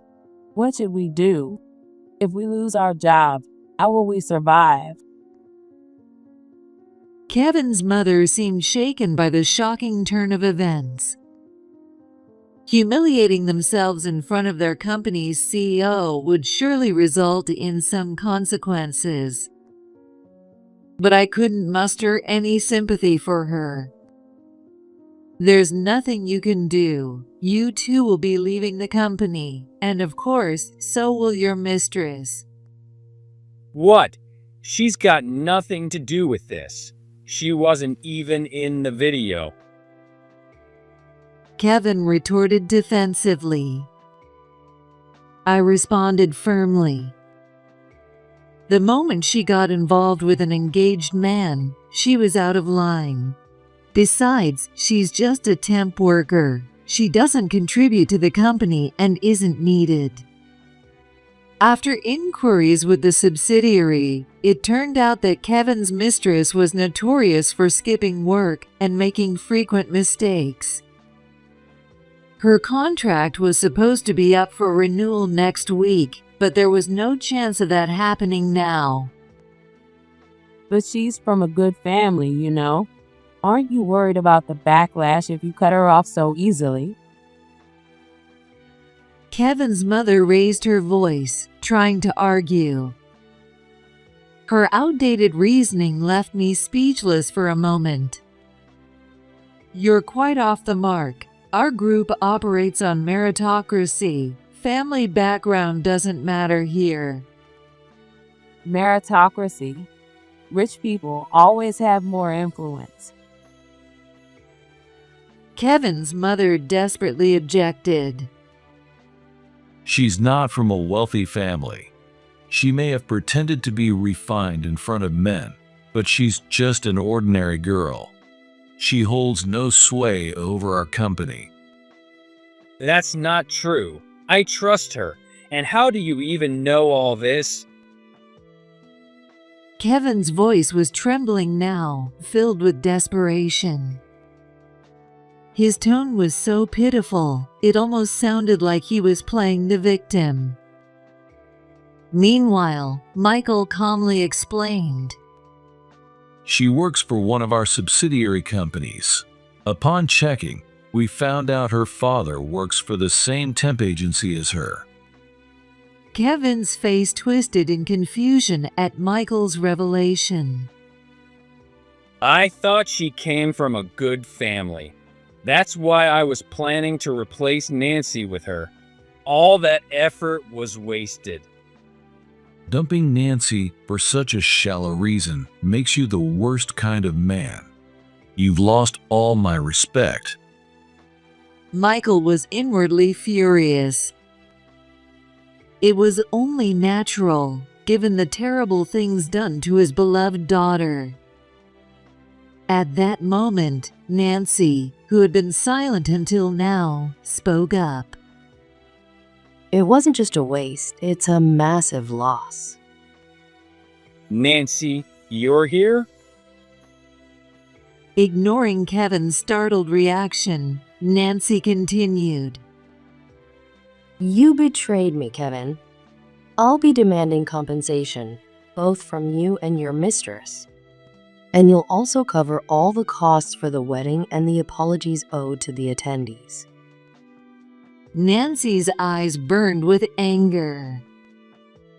Her determination was crystal clear. It was obvious she wouldn't let him escape. Kevin started panicking. Wait, I don't have that kind of money. I barely make it through the month with my paycheck as it is. Kevin's parents joined in, wailing. That's right. We're just a normal family. We can't pay hundreds of thousands of dollars. I don't have any savings either. We were planning on relying on Kevin for support in our old age. Michael finally stepped in. If you're not satisfied, we can settle this in court. Our company's legal team will handle it. Of course, the amount you owe might increase. Michael's words threw Kevin and his family into deeper disarray. There's no way we'd win a lawsuit. Hey, Kevin, why don't we restart the wedding plans? Yeah, Nancy, let's redo the wedding. This time, I promise it'll be there properly. This was just a small misunderstanding after all. Nancy, you're at fault for hiding that your dad is a CEO. Let's apologize to each other and start over. Their sudden shift in attitude infuriated me. You've got some nerve, acting like nothing happened without even apologizing. Why don't you show some remorse for once? Even as I yelled, they refused to show any regret. Instead, Kevin turned to Nancy. Could you please stay out of this? Nancy, you still love me, don't you? Let's restart the wedding. Your family can cover the expenses. Exactly. Even if Nancy doesn't earn much, Michael's wealth can make up for it, right? Just fund the wedding for us. And while you're at it, make me a director at your company. Since we're family now, it's only fair I get some benefits out of it. Michael was appalled by Kevin and his family, who looked down on us and still had the nerve to say whatever they wanted. They're not normal. You people, enough already. Mom, wait. Just as I was about to yell at them again, Nancy stopped me. She then spoke in a calm voice. I don't love Kevin anymore. I won't marry him and I'm going to make sure he pays for everything he's done. What? Kevin, who never doubted Nancy would marry him, looked genuinely shocked. Our lawyer will be in touch, so make sure you respond properly.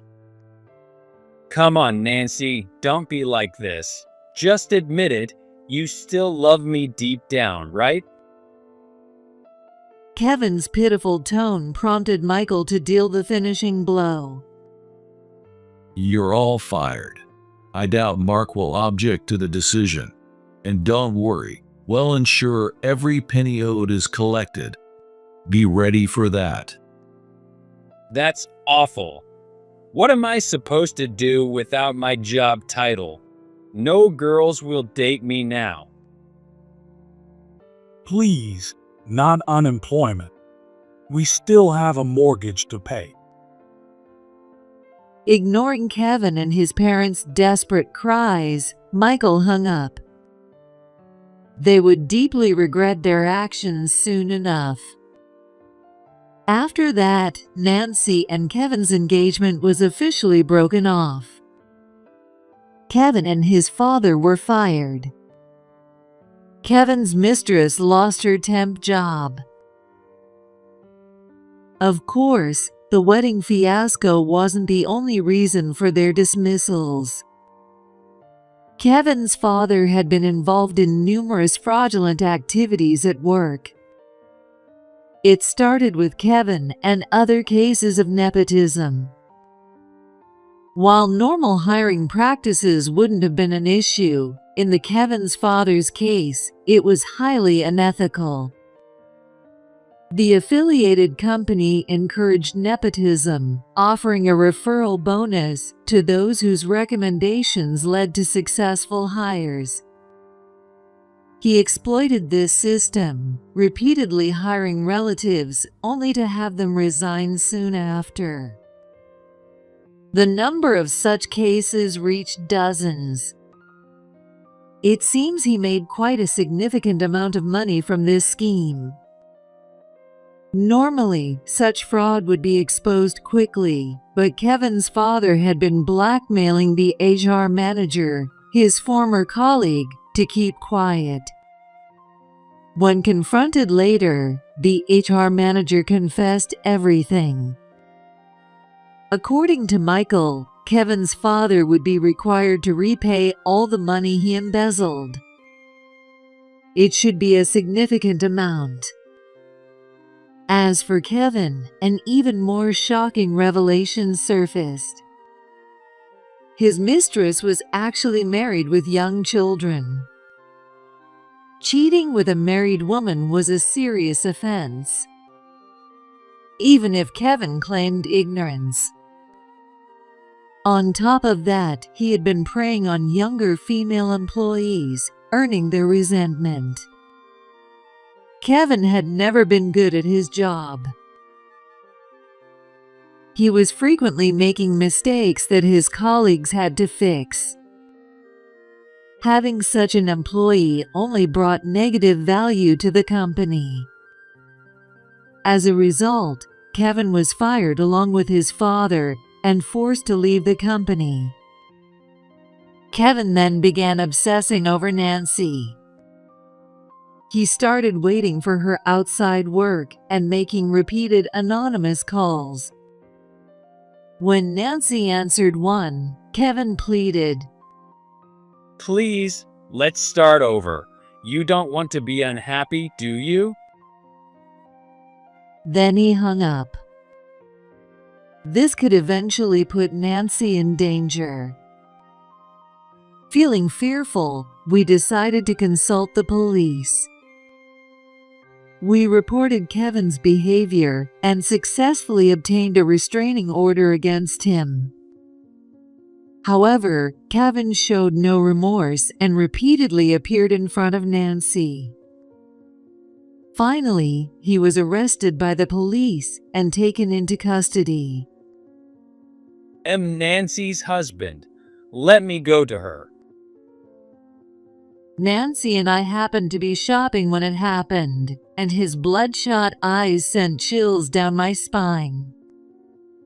As he was being escorted away, Nancy murmured, I'm so glad I didn't marry him. In a way, that video saved me.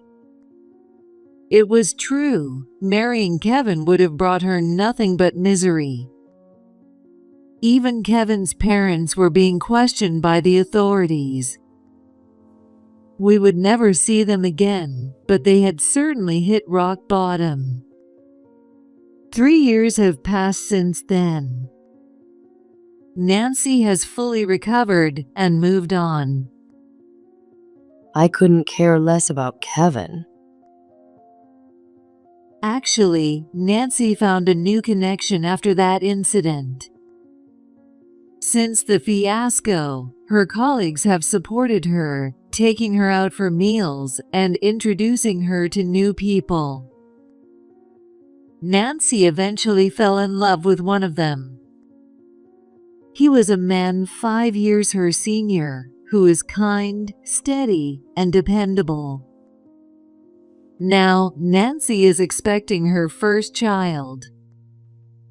Watching her lovingly cradle her belly, I realized she was already a wonderful mother. Michael couldn't contain his joy. I can't wait to be called Grandpa. He said with a beaming smile. His happiness made me smile too. I've also started a new chapter in my life. I will be working as Michael's secretary. After all, he will soon be taking on the role of chairman. I'm so glad to have you by my side, Susan. Seeing how happy he was, I felt even more motivated. My life isn't over yet. For the sake of my family, I'll keep giving it my all. Dear Anna, A key handed to me by an unfamiliar woman. Inside an unknown apartment was a single envelope addressed to me. As I read the letter penned in my husband George's distinctive handwriting, the world before me blurred. In that empty room, I cried aloud for the first time since George passed away. I am Anna, a 40-year-old part-time homemaker. Balancing work at a pharmacy, housework, and raising kids keeps me constantly on the move. We have 2 children, our son and daughter. Our son, Bill, started elementary school this year. He's a spirited soccer kid, small for his age, but brave enough to take on older boys. Our daughter, Elizabeth, is in preschool and a bit of a clingy sweetheart, often shedding tears at drop-off. However, she has a kind heart and loves looking after younger kids. My husband George, the father of our children, was my classmate in college. He had a gentle nature, avoiding conflict, and always watching over me and the kids warmly. But there were people who deeply scarred George's kind heart. Those people were George's own parents and sister. One weekday evening, as we were finishing dinner and preparing the kids for bed, George's mother, Barbara, and sister, Abigail, barged in unannounced. Hey, George. There's a concert for my favorite artist in Houston next week. You'll drive me, right? Abigail barked her command without so much as a greeting. George sighed heavily. I can't. Bill has a soccer match that weekend. Just let Anna handle it. Soccer matches happen all the time, but I can't see my favorite artist just any day, you know? That's not the point. Why don't you just take the train? George, you're so mean. Abigail whined, feigning tears. Seeing her daughter's crocodile tears, Barbara turned to George with a face like thunder. George, you're her older brother. Treat her with care. Abigail is sensitive. Abigail burst into a boo-hoo. Ugh. George sighed again, clearly exhausted. I was utterly appalled by this 38-year-old woman's childish tantrum. Just then, Bill, who should have been asleep in his room, appeared and tugged on George's shirt. It's okay, Dad. Mom can take me. Bill, you don't have to. Oh my sweet nephew. See? He's fine with it, so you better promise to drive me, George. If you break it, I'll curse you. Hey, Ignoring George's protests, Barbara and Abigail imposed their plans and left without a care. I'm so sorry, Annabelle. I couldn't bring myself to complain as George slumped his shoulders in defeat. George once told me that his parents had always poured all their love into Abigail while giving him only the bare minimum of care. Naturally, Abigail grew up spoiled, unable to maintain friendships or hold a job.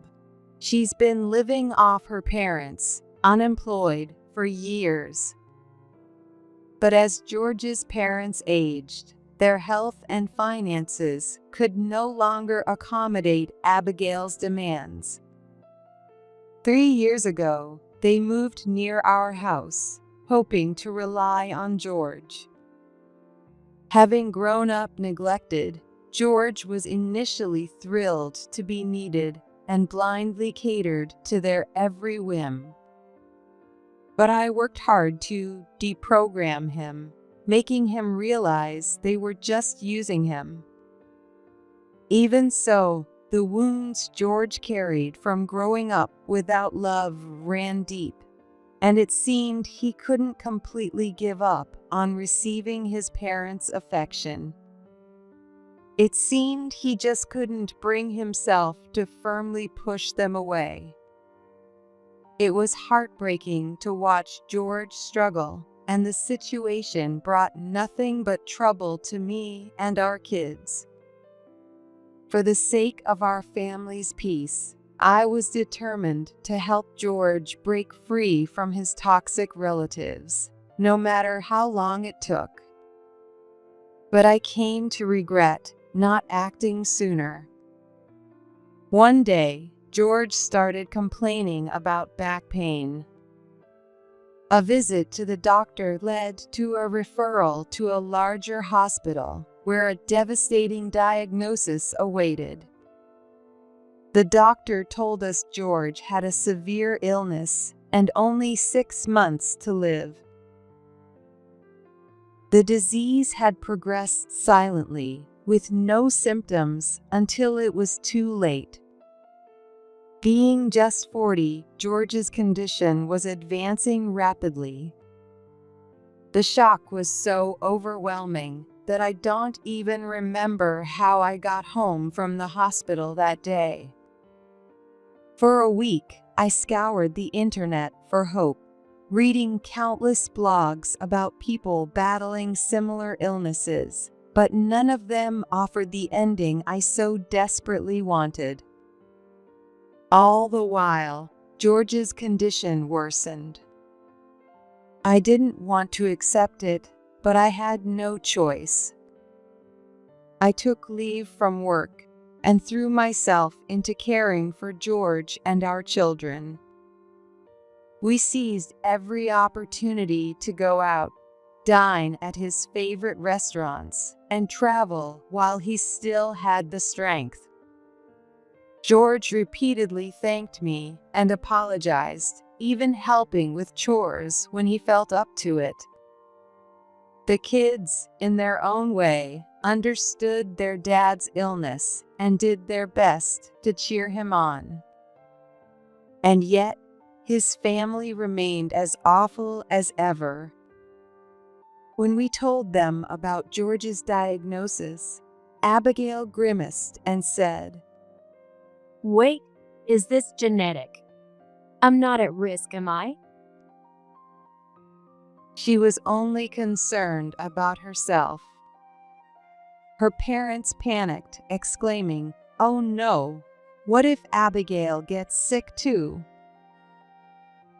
They forcibly pleaded with George's doctor to squeeze in a medical test for Abigail.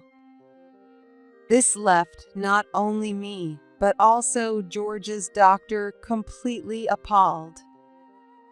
And when it was confirmed that Abigail had no issues, they immediately shifted to money, saying, "How much is this treatment going to cost? Don't expect us to lend you anything." George's family didn't say a single word of concern for him or show any sadness. Seeing their behavior, the already pale George seemed to lose even more vitality.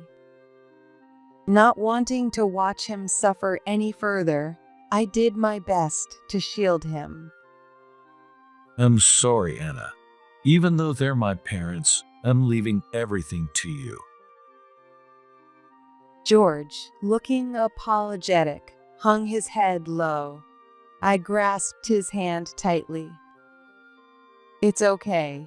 I can handle it if it means you can stay strong. Because you're my family, and you're so important to me." Hearing my words, George's face lifted with a start. You're right. We're family. He repeated my words, then fell silent, as if deep in thought. After that, despite repeated hospital stays, George tried his best to live fully. But 10 months after his prognosis, he passed away. Holding my sobbing children, I had no time to cry myself as I prepared for the funeral.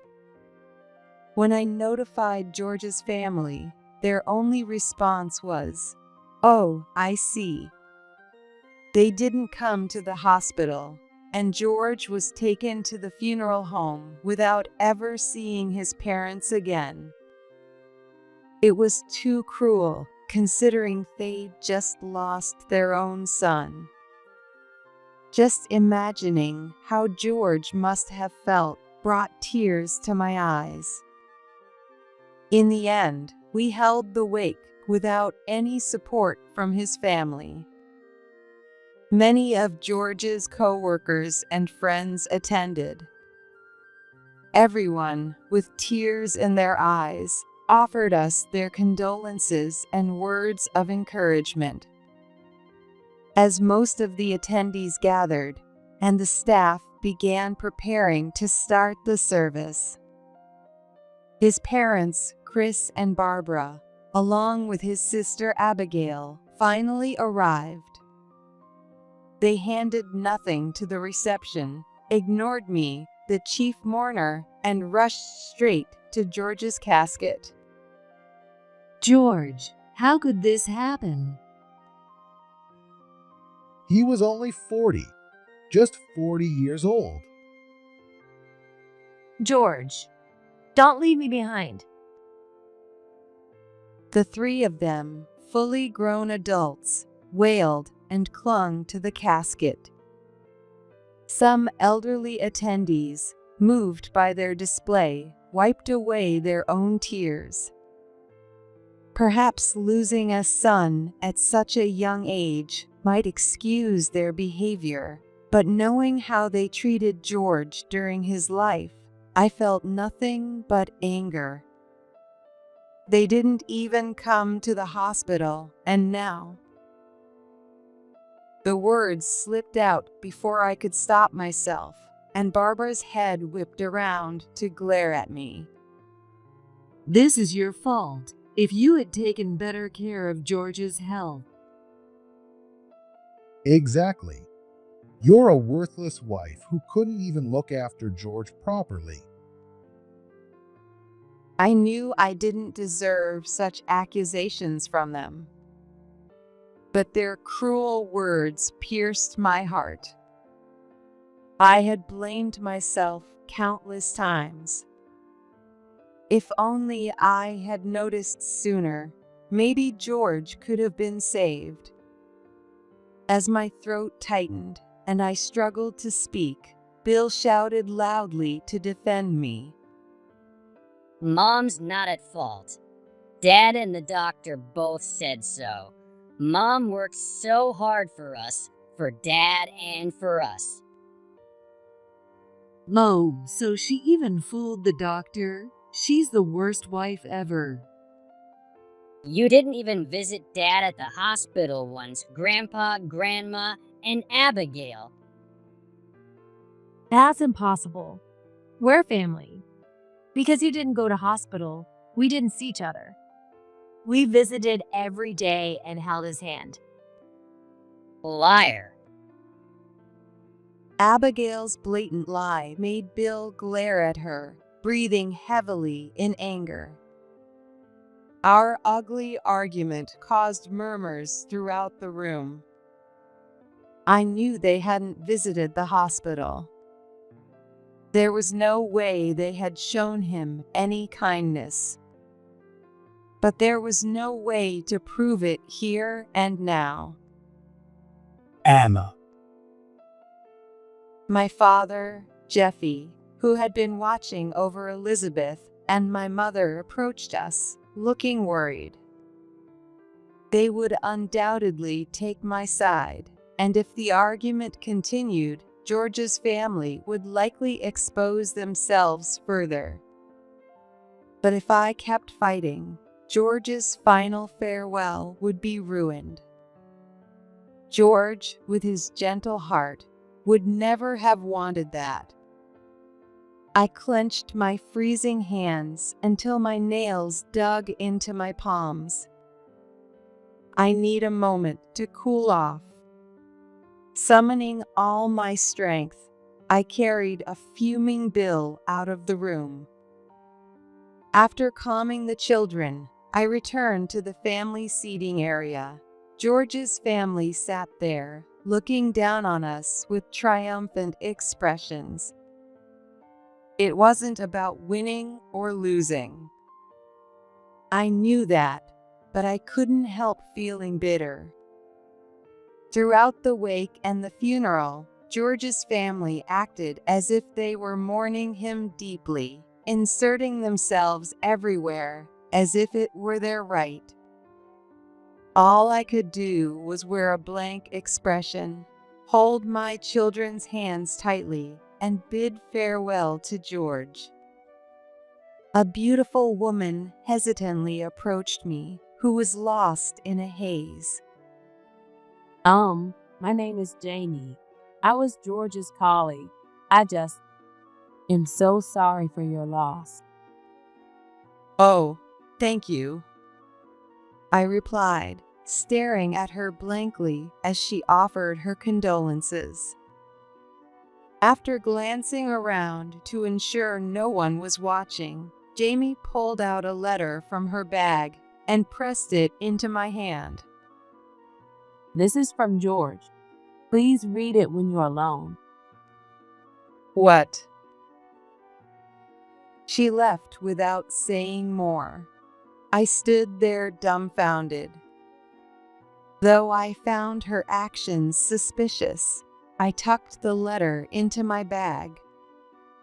Later, while waiting for the cremation, I stepped away from George's parents, who were eagerly discussing how to use his inheritance, and entrusted the kids to my parents. Alone in the restroom, I carefully opened the letter. Inside, written in George's distinct handwriting, was the address of an unfamiliar apartment and the instruction, "Keep this a secret from my parents." Alongside the letter was a silver key. After the funeral, my parents offered to stay at my place for a while. Grateful for their help, I focused on sorting through George's belongings and dismantling the hospital bed we'd set up for him. Every item I touched brought back memories, making my chest ache. Even during this time, George's parents kept calling, demanding, "Hand over the inheritance." The weight of my grief made me feel like giving up on everything. For a moment, I even considered handing over the money just to make them stop. Even so, I couldn't stop thinking about the letter and key Jamie had given me, so I left the children with my parents and headed to the address written in the letter. It led to a condominium in a newly developed area of a city near where my parents lived. When I inserted the key into the designated apartment door, it opened effortlessly, revealing a beautifully renovated 3-bedroom unit. The spacious room was empty, devoid of furniture or appliances. The only item inside was a brown envelope placed on the built-in kitchen counter. Inside the envelope were a lawyer's business card and 3 sheets of letter paper. The letter, written in George's slightly peculiar handwriting, was filled with apologies and words of gratitude. I'm sorry for all the pain my parents and sister caused you. The previous owner of this apartment was a friend of mine. I sold all the stocks had been quietly building up since before we got married to buy it. If you don't like it, feel free to sell it for cash. But please, leave that apartment and get away from my parents. Jamie's husband is a lawyer, and I entrusted him with my will. The view of the jacaranda from the living room window is beautiful. I hope you and the kids will like it. Thank you for giving me a family. Marrying you, Anna, made me truly happy. When I looked up from the letter, I saw a row of jacaranda trees in full bloom through the curtainless window. Their petals, just past their peak, scattered in the wind. George. My voice echoed through the empty room. Of course, there was no reply. For the first time since George's death, I cried out loud.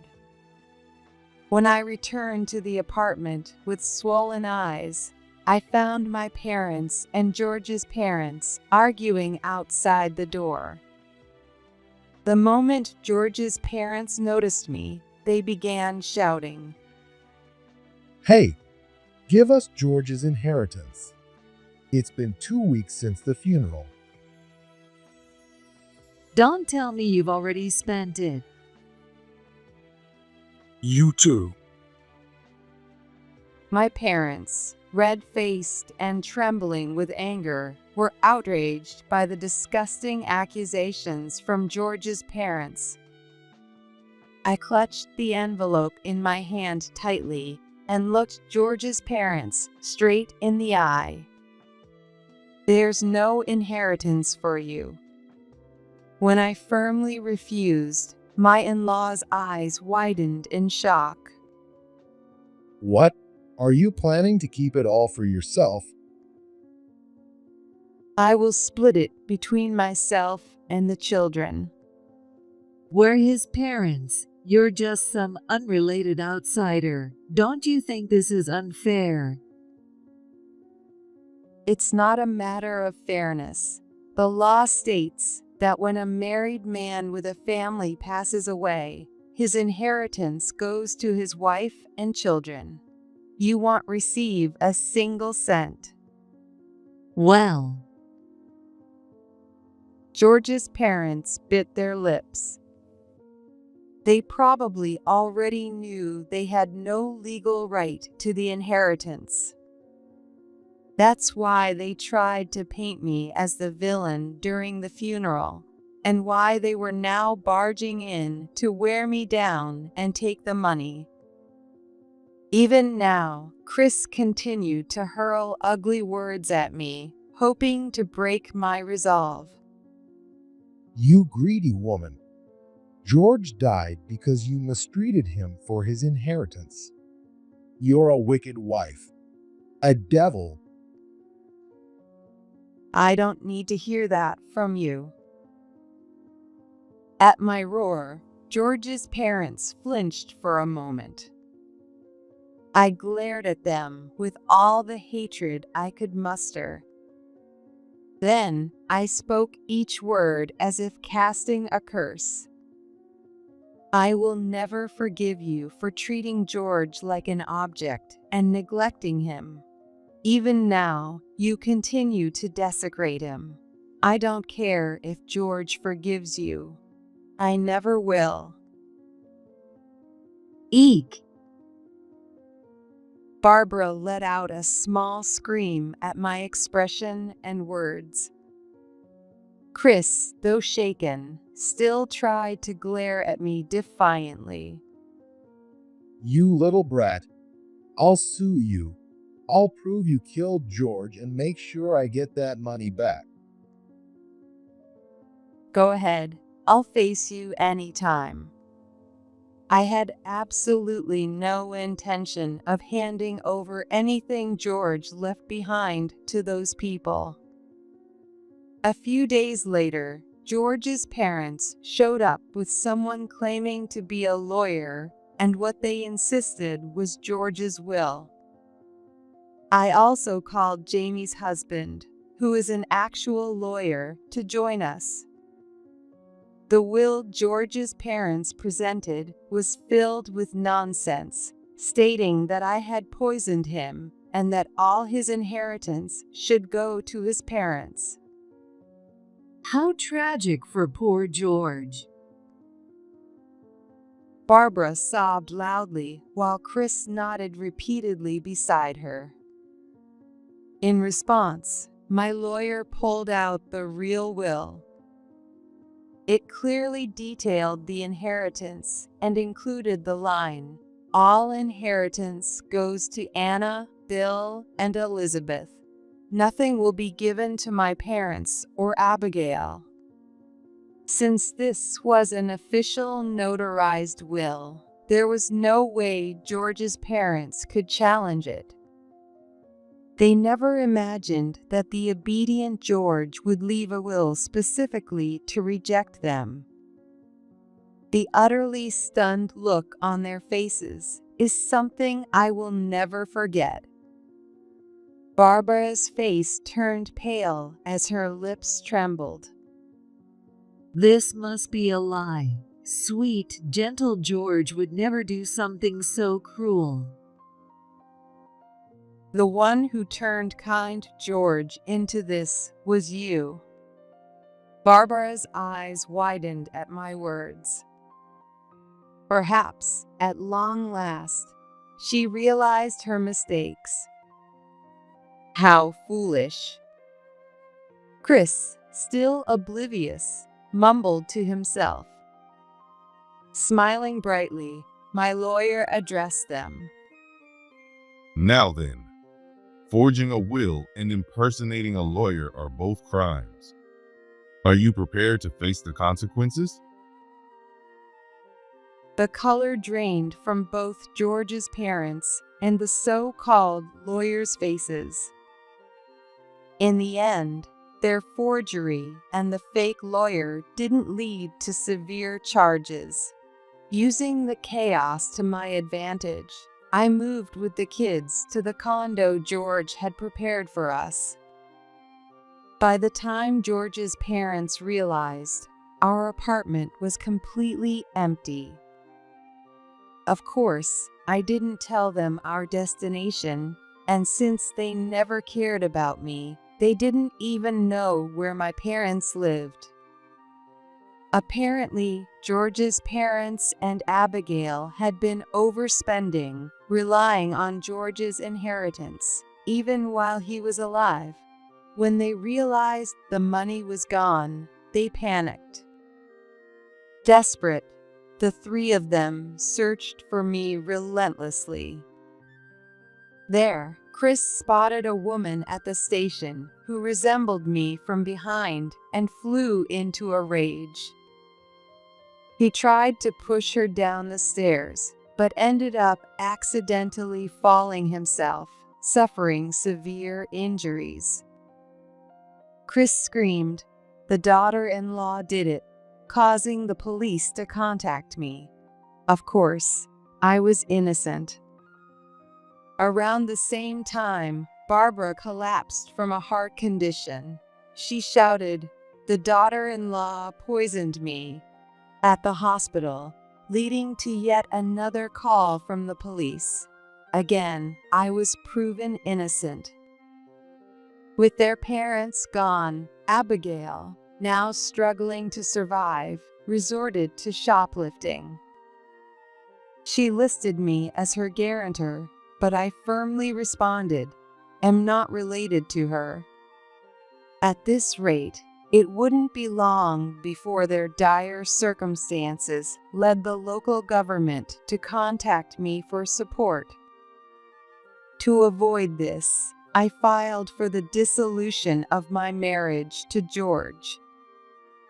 It saddened me to sever the legal bond, but the love and memories we shared as a couple would never disappear. Even if the law no longer recognized it, as long as I believed George was my family, I knew he'd be smiling down at us.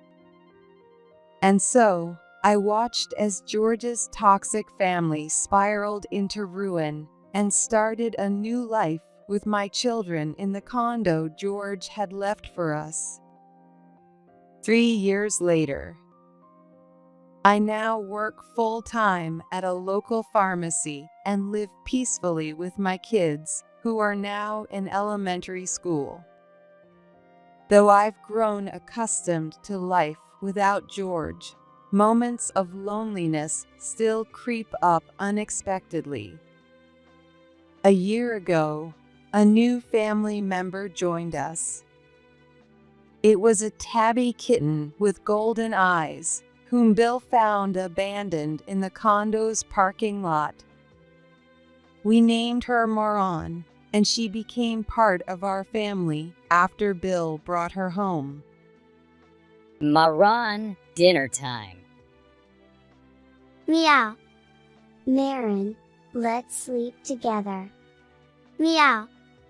Every time we call her name, Moran responds and rubs against our legs, melting all our hearts. Moran seems to be a pacifist, disliking conflict. Whenever the kids and I argue, she appears out of nowhere and gently presses her paw against our mouths. It's as if she's saying, "No fighting." With such gestures, we can't help but smile. And we forget whatever we were arguing about. She doesn't like fighting. Just like Dad. Elizabeth said, her cheeks softening into a smile. Maybe she's Dad's reincarnation? Bill joked, half serious. I don't believe much in reincarnation, and even if it were real, it seems too soon. But I've heard stories of beloved pets returning to their grieving owners in new forms. If George came back to us disguised as a cat, I can almost imagine him struggling to fit into a cat costume. The thought made me burst out laughing. Reincarnation or not, George will always be the most beloved dad in the world to us, and Moran will always be a cherished part of our family. I'll treasure the peaceful life and the family George left behind for us. See you later. See you later. At 7 a.m. on a weekday morning, the kids dashed out, busy getting ready for school, as they called out to George's photo on their way out the door. See you later. I also spoke to George, smiling in his photo, as I opened the door. By the window with its beautiful view of Jacaranda, Moran was curled up. She let out a gentle meow. My husband, Alexander, has always been surrounded by other women since we got married. Still, perhaps out of some consideration for me, his wife, he never uttered a word divorce. But this time with his secretary Camilla, he seemed serious. My secretary is pregnant with my baby. When the baby's born, you'll take care of it, okay? What kind of wife would happily raise a child born out of her husband's affair? When I silently stared at Alexander in disbelief, he didn't even flinch. Instead, he said, What's wrong? Don't tell me you're jealous. He laughed smugly and added, You should be glad I'm not divorcing you. Be grateful and raise my child. No way, I can't do that because you're secretary. When I finally spoke up, tired of his nonsense, beads of sweat started forming on Alexander's forehead. My name is Luna Garcia. I'm 50 years old. I've been married to Alexander, who's 2 years older than me, for 30 years. Together, we built a thriving hair salon business, which has now expanded to multiple locations. When we were younger, we considered having children, but life always got in the way, whether it was one of our parents falling ill, our own health issues, or financial challenges with the business. By the time things settled, we had missed the opportunity. Sometimes, when a former employee who had left to have a baby stopped by with their child, it'd feel a small pang in my chest. The grass is always greener on the other side. Having kids might be wonderful, but a life without them has its own joys, don't you think? Alexander's supportive words kept me going, both in work and in our marriage. In fact, about 10 years ago, I had Alexander focus exclusively on the business side of things. Well, it's only natural. Luna, you're talented as a hairstylist, but your business sense? Yeah, not so much. Alexander himself seemed to think that way, but the reality was different. When we were younger, Alexander worked as a stylist alongside me. His friendly demeanor, especially with female clients, made him very popular. But his skills were mediocre at best. Even so, customers insisted on Alexander and would complain bitterly if anyone else attended to them. Excuse me, I wanted Alex to do my hair. Why are you even here? It got so bad that staff members started quitting because they couldn't handle the backlash from clients. Honestly, I didn't want Alexander working in the salon at all. When he shifted to focusing on the business side, the salon began to run much smoother. Wait, Alex isn't working in the salon anymore? Then he'll stop coming here. Some regulars said initially, and we lost quite a few female customers, but through steady effort, our team managed to attract new clients, and business eventually stabilized. Over time, we even had young stylists featured in local magazines and on social media, making the salon more popular than when Alexander was actively involved. But Alexander wasn't happy about it. He started showing up at the salon unannounced, yelling at the staff, and behaving in ways that reeked of jealousy. This place isn't being cleaned properly. Are you all slacking off just because I'm not here? I, along with senior staff members, tried to calm him down, but the younger staff began to express their frustrations. Luna, I mean no offense, but Alex is just a prideful mess who's not contributing anything useful. Around this time, I started noticing a chill between Alexander and me. We've opened new locations, so we need to mingle with the business community there. Since we had separated our work environments, Alexander and I primarily saw each other in private settings. Despite that, he began spending more time away from home, claiming reasons such as frequenting nightlife spots, playing golf, or going on trips under the guise of inspecting popular commercial areas. I might have accepted it if it was strictly business. But soon I started getting calls from bars saying Alexander was too drunk to get a cab and needed me to pick him up.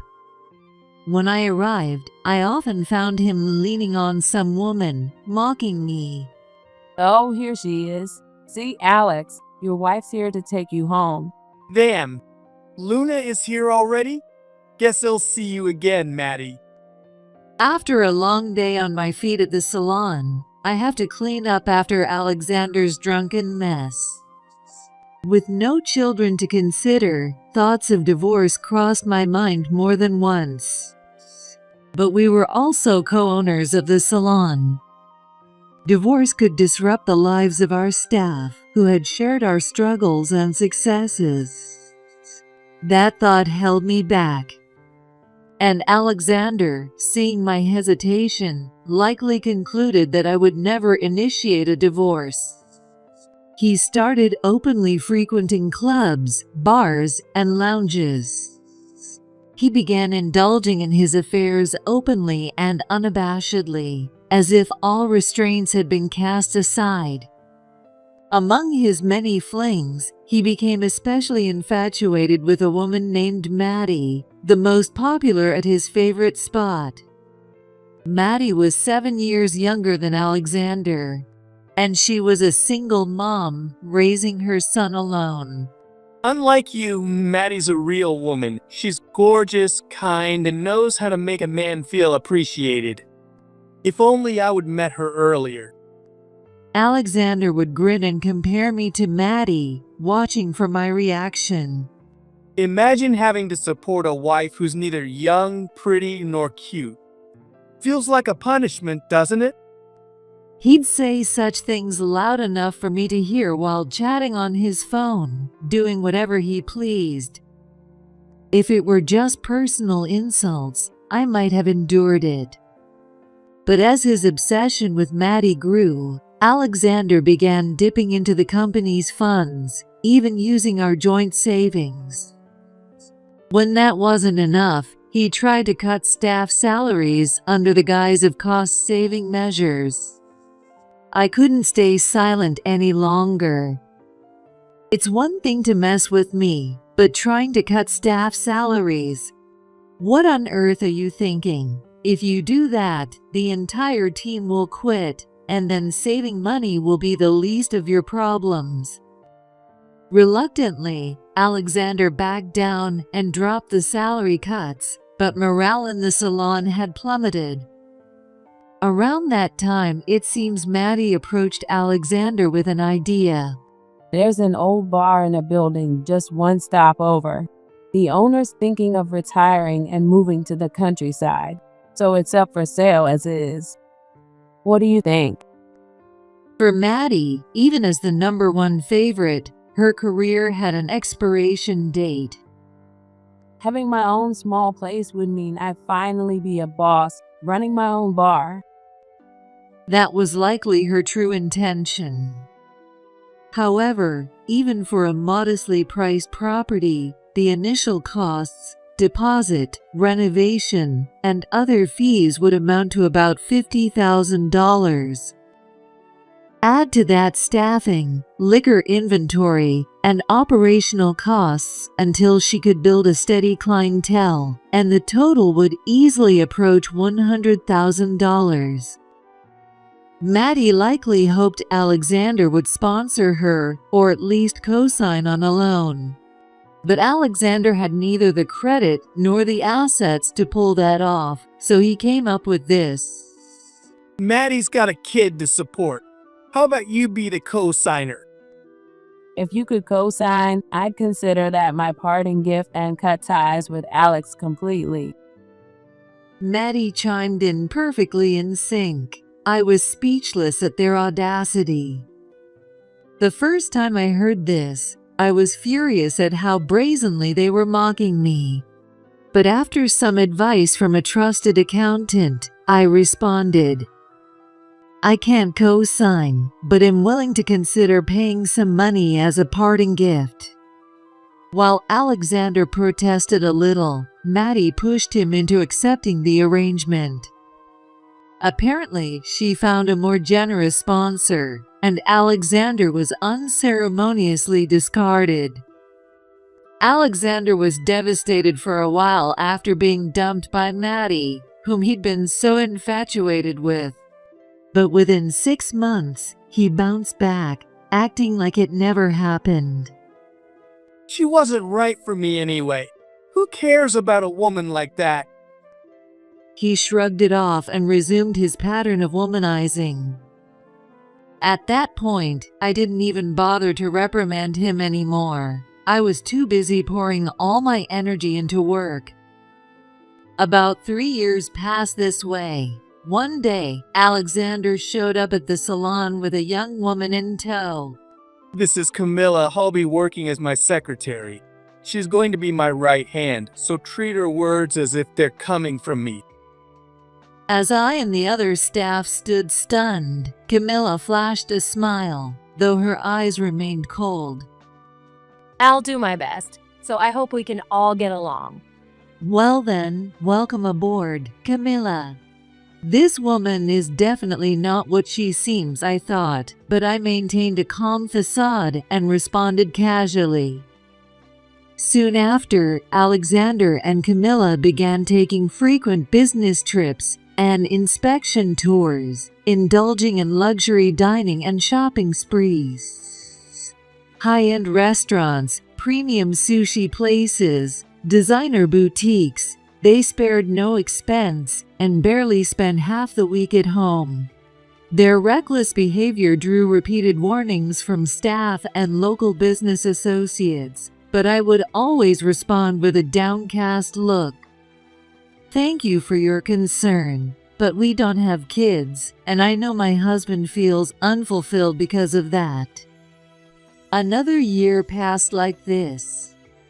I have something important to talk about tonight, so leave the closing tasks to the staff and come here.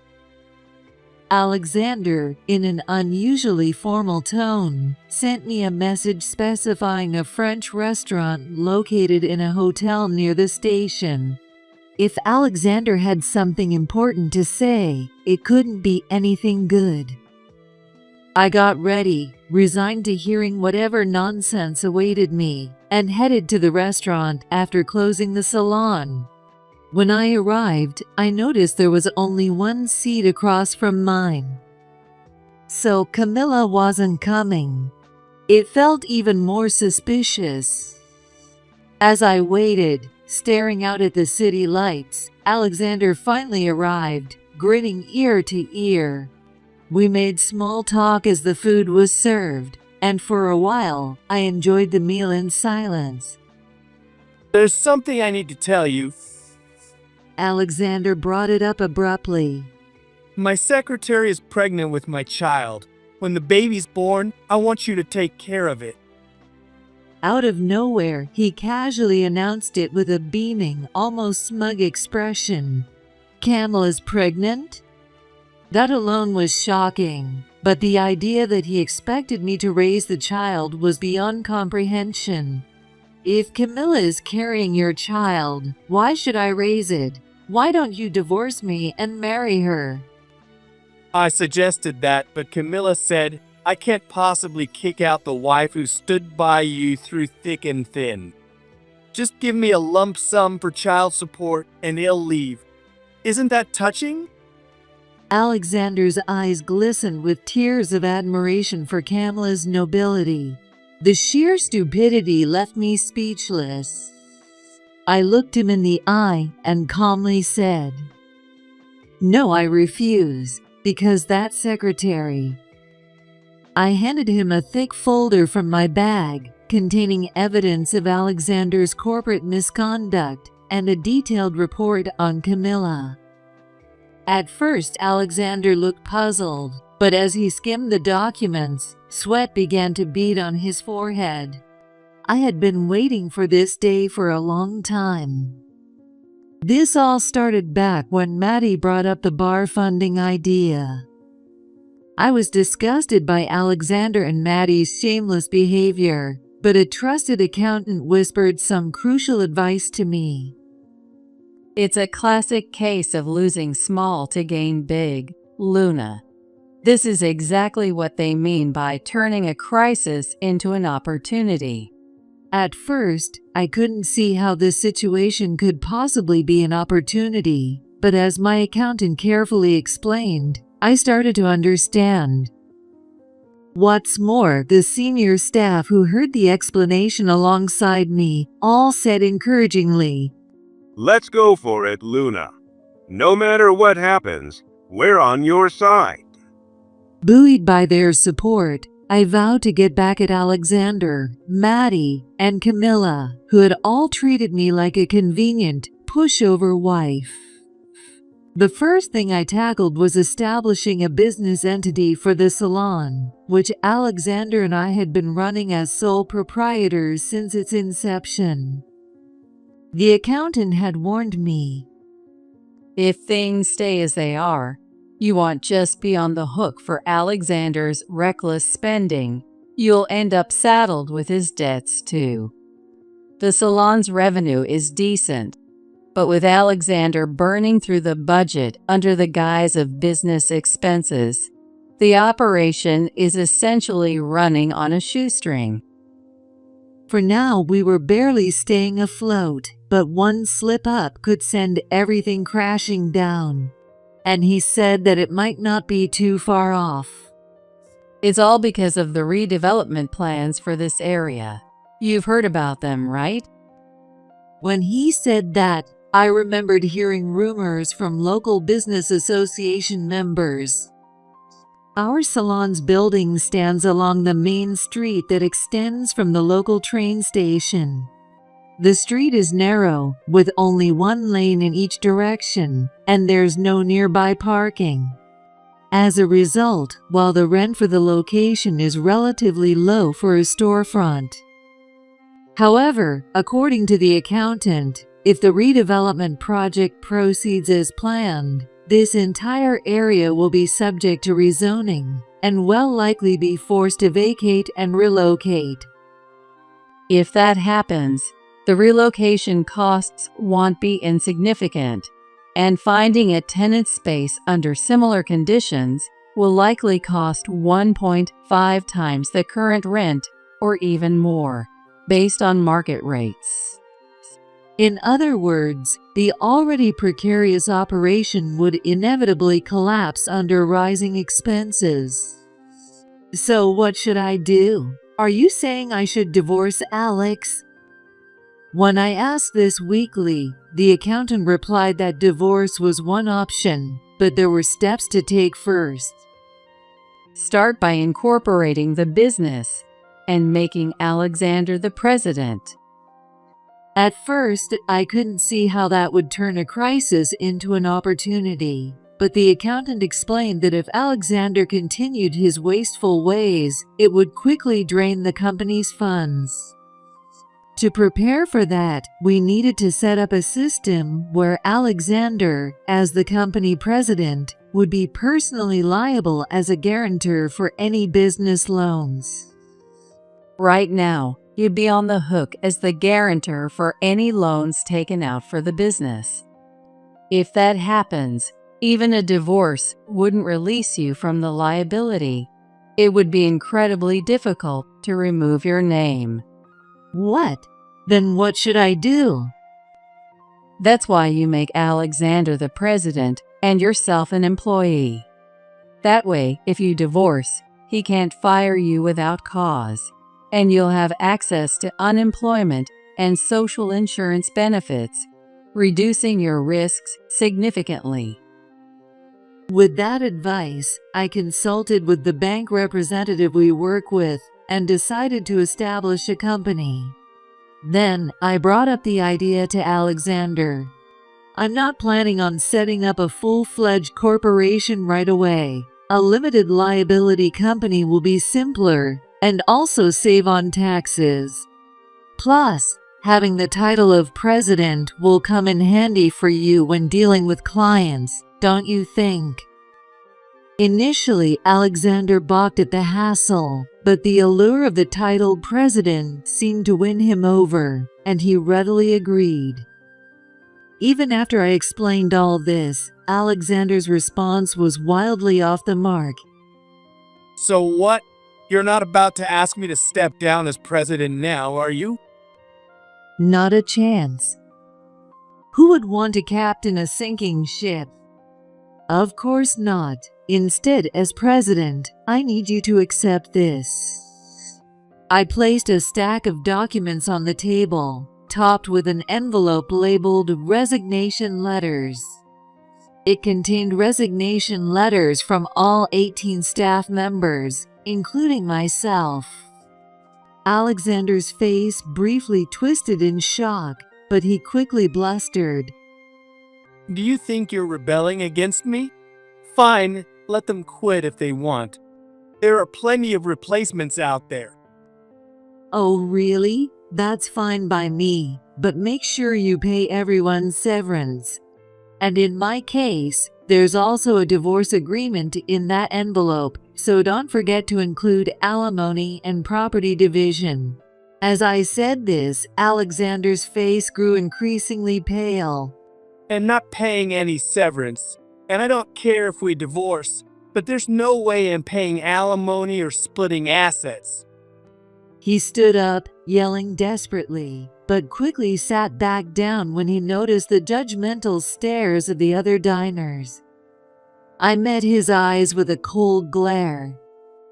Is that all you have to say? If so, the rest will be handled by the lawyers. After all, neither you nor Camilla have much time left. Alexander looked bewildered. I urged him to carefully read through the documents again. Flipping through them lazily at first, Alexander's expression changed as he reached the later pages. Sweat began to bead on his forehead. What's wrong? You don't look so good. Ignoring me, Alexander's trembling hands kept flipping through the documents, his face filled with disbelief.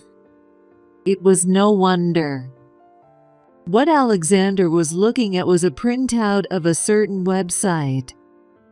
It was a website where men, smitten by a certain beautiful woman, shared stories of being manipulated into giving her money and gifts, only to be lied to about her being pregnant and scammed out of large sums of money under the guise of child support.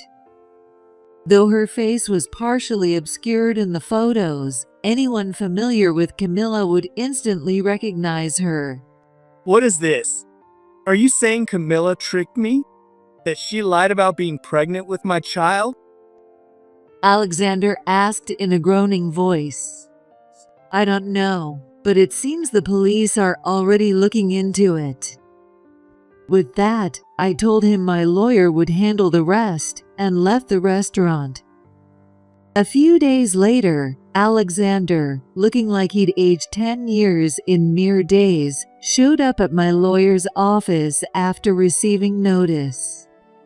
For a brief moment, I felt a pang of pity, but remembering everything Alexander had put me, the staff, and the business through, I reminded myself that this was justice. The discussion began, with Alexander accompanied by his own lawyer. First, the two lawyers negotiated the terms of the resignations and divorce. To comply with the legal requirement of a 14-day notice period, the salon remained open and operated as usual right up until those 2 weeks were over. The only difference now was that the salon's posters and social media announced that no further reservations would be accepted, and the reopening date was undecided. Alexander's lawyer claimed this was dishonest. If the staff has expressed their intent to resign, wouldn't continuing to take reservations recklessly damage the salon's reputation? Ultimately, wouldn't that responsibility fall on Alex, the president? When I stated this firmly, Alexander's lawyer reluctantly fell silent. we request that severance payments be transferred directly into each employee's payroll account alongside this month's wages," my lawyer said while presenting the documents. And of course, if you object to Luna's divorce terms, we'll proceed to mediation and, if necessary, court. Before his lawyer could respond, Alexander screeched, I'm not paying any severance. I'll agree to the divorce, but there's no way I'm giving her alimony or splitting assets. My lawyer and I exchanged a faint smile, ignoring Alexander's outburst, and addressed his lawyer instead. When the company was established, wasn't the severance policy clearly outlined in the employment regulations? Pointing to the relevant section in the documents, my lawyer continued, It states that for voluntary resignation, employees must have at least 2 years of service. All those submitting resignations meet this condition, correct? As this was explained slowly, the opposing lawyer's expression stiffened. He probably never expected a small business like ours to have a severance policy. But this was one of the measures our accountant had insisted on when we incorporated the company, saying, "It'll definitely come in handy someday." A proper severance policy not only strengthens your case in labor disputes, but also ensures delayed payment penalties accrued during unpaid periods. Additionally, the statute of limitations on severance is longer than regular wages, making it harder for the employer to evade responsibility. Hearing this, Alexander began trembling with anger. However, with no other options, he grudgingly agreed to pay the severance and outstanding wages, though he shouted back with a furious expression, I'm still not paying any alimony or splitting any assets. But I wasn't about to back down. Oh, is that so? Then, instead of a labor dispute, this will turn into a lawsuit for alimony and asset division. You seem to think I was unaware of Kamala's involvement all this time, or that I was turning a blind eye. But I let you carry on until I gathered solid evidence. Alexander looked stunned when I said that with a smirk. And if this goes to court, your gullibility in being conned by a young woman for money and gifts will also be laid bare. Are you prepared for that? I added with a chuckle, watching Alexander's face flush red with humiliation and rage. Since that incident, I've lost contact with Camilla. If you know something, spill it. Feigning pity, I informed him that Camilla was likely on the run with Maddie's son, Dylan, trying to evade the police. As it turns out, Camilla and Dylan were romantically involved. I discovered this when a staff member happened to see Camilla and Dylan looking very cozy on a date at a popular resort. He came into the salon once with the boss for a haircut. Arrogant and rude, I recognized him immediately. He even snapped a photo of the couple and accidentally posted it on social media, alongside other pictures. This post caught the attention of the administrator of the fraud victims website. Camilla used a fake name and lived in a short-term rental. She avoided taking photos with the men, claiming, "It's just an affair." The victims were desperate to track her down. Unbelievable. One clue was the resort Camilla frequented with Dylan. The victims combed through every social media post and blog tagged with that location, searching for her photos. Their determination is impressive. Alexander turned pale as I continued. The victims used this information to file a police report. When questioned by authorities, it came to light that Camilla had met Dylan while working at Maddie's bar and quickly fell for him. In an effort to win Dylan's attention, She diligently spent money on him, but when that wasn't enough, she resorted to scamming unfaithful older men, tricking them out of their money. Of course, Dylan was fully aware of this, and even went so far as to point out potential targets for Camilla, like Alexander, to scam in this instance. According to the investigation, Dylan bragged at bars, saying, "If my mom could manipulate that old guy, this is easy." Alexander's face turned ashen, and he fell silent. A man who tried to pawn off a child from an affair onto his wife, a woman who conned him for money, and a man exploiting that woman for profit, they're all despicable. Despicable people deserve to face the consequences of their actions, I declared firmly. As promised, I took action through my lawyer to ensure everyone involved paid for their crimes. First, I made this declaration to Camilla, who lied about being pregnant with Alexander's child in an attempt to gain recognition and extort money from him. You are fully aware that Alex was married when you had an affair with him, correct? Naturally, I'll be filing for alimony. She was also charged with embezzlement for misusing company funds on her trips and lavish purchases. The complaint was promptly accepted, and Camilla was questioned by the police. Dating that old man was compensation enough for what I took. She reportedly lashed out at the police officers with her usual flimsy excuses, but the world isn't that forgiving. Our accountant's meticulous audit of Camilla's records uncovered overwhelming evidence of her and Alexander's crimes. As a final blow, I submitted additional evidence, including hotel bills, airline ticket receipts, and receipts from luxury brand shops that the two had squandered money on. This proved effective, leading to Camilla's indictment. In addition, she was also indicted for committing fraud alongside Dylan, and the trial began. To avoid a prison sentence, your only option is to pay substantial settlements to the victims, including Luna. Camilla's lawyer, after reviewing the submitted evidence, reportedly gave her a firm piece of advice. We don't care what happens to a disgrace like you anymore.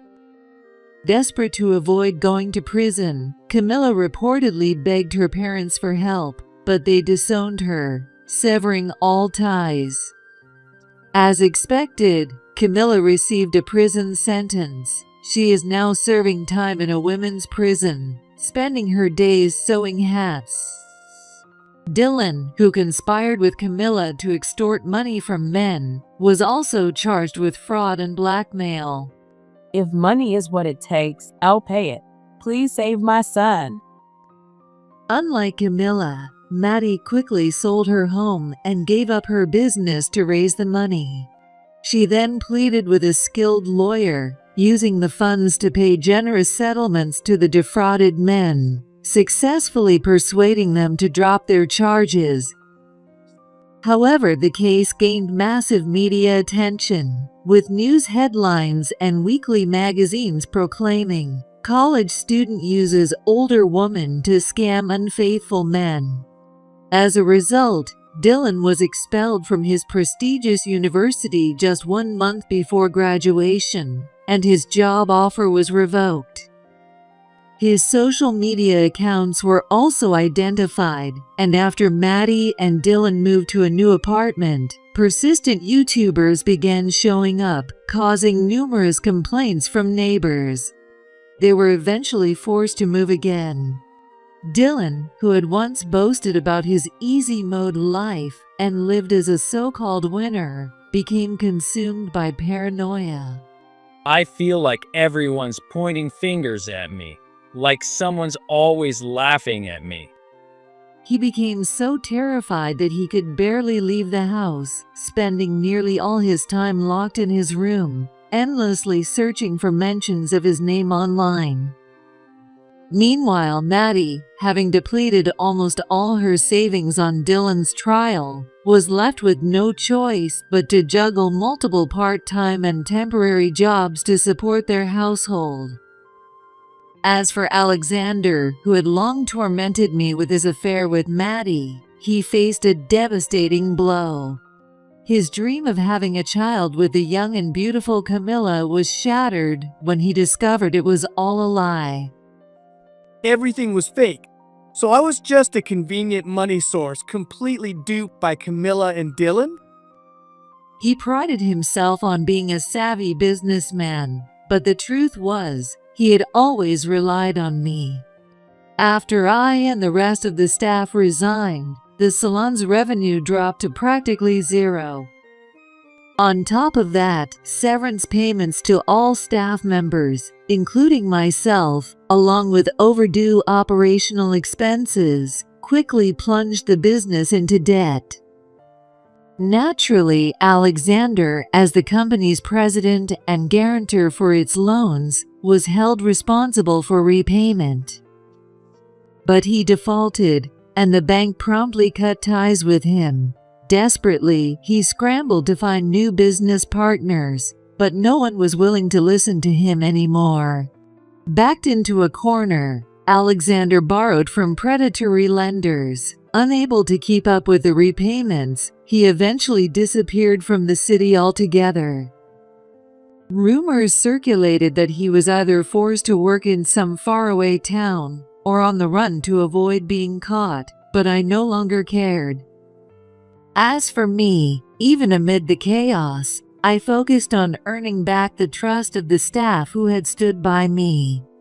I met with our business partners and banks to explain what had happened and my plan to lead the salon as its new owner. Thanks to the business plan I developed with the accountant and the support of the local business community, I secured the funding needed to restart. We relocated to a more advantageous location, and through the hard work of our team, the salon's performance steadily improved. Today, we have even more branches than we did when I ran the business with Alexander. My days are busy but fulfilling. Luna, you look more vibrant than ever. Honestly, you look younger.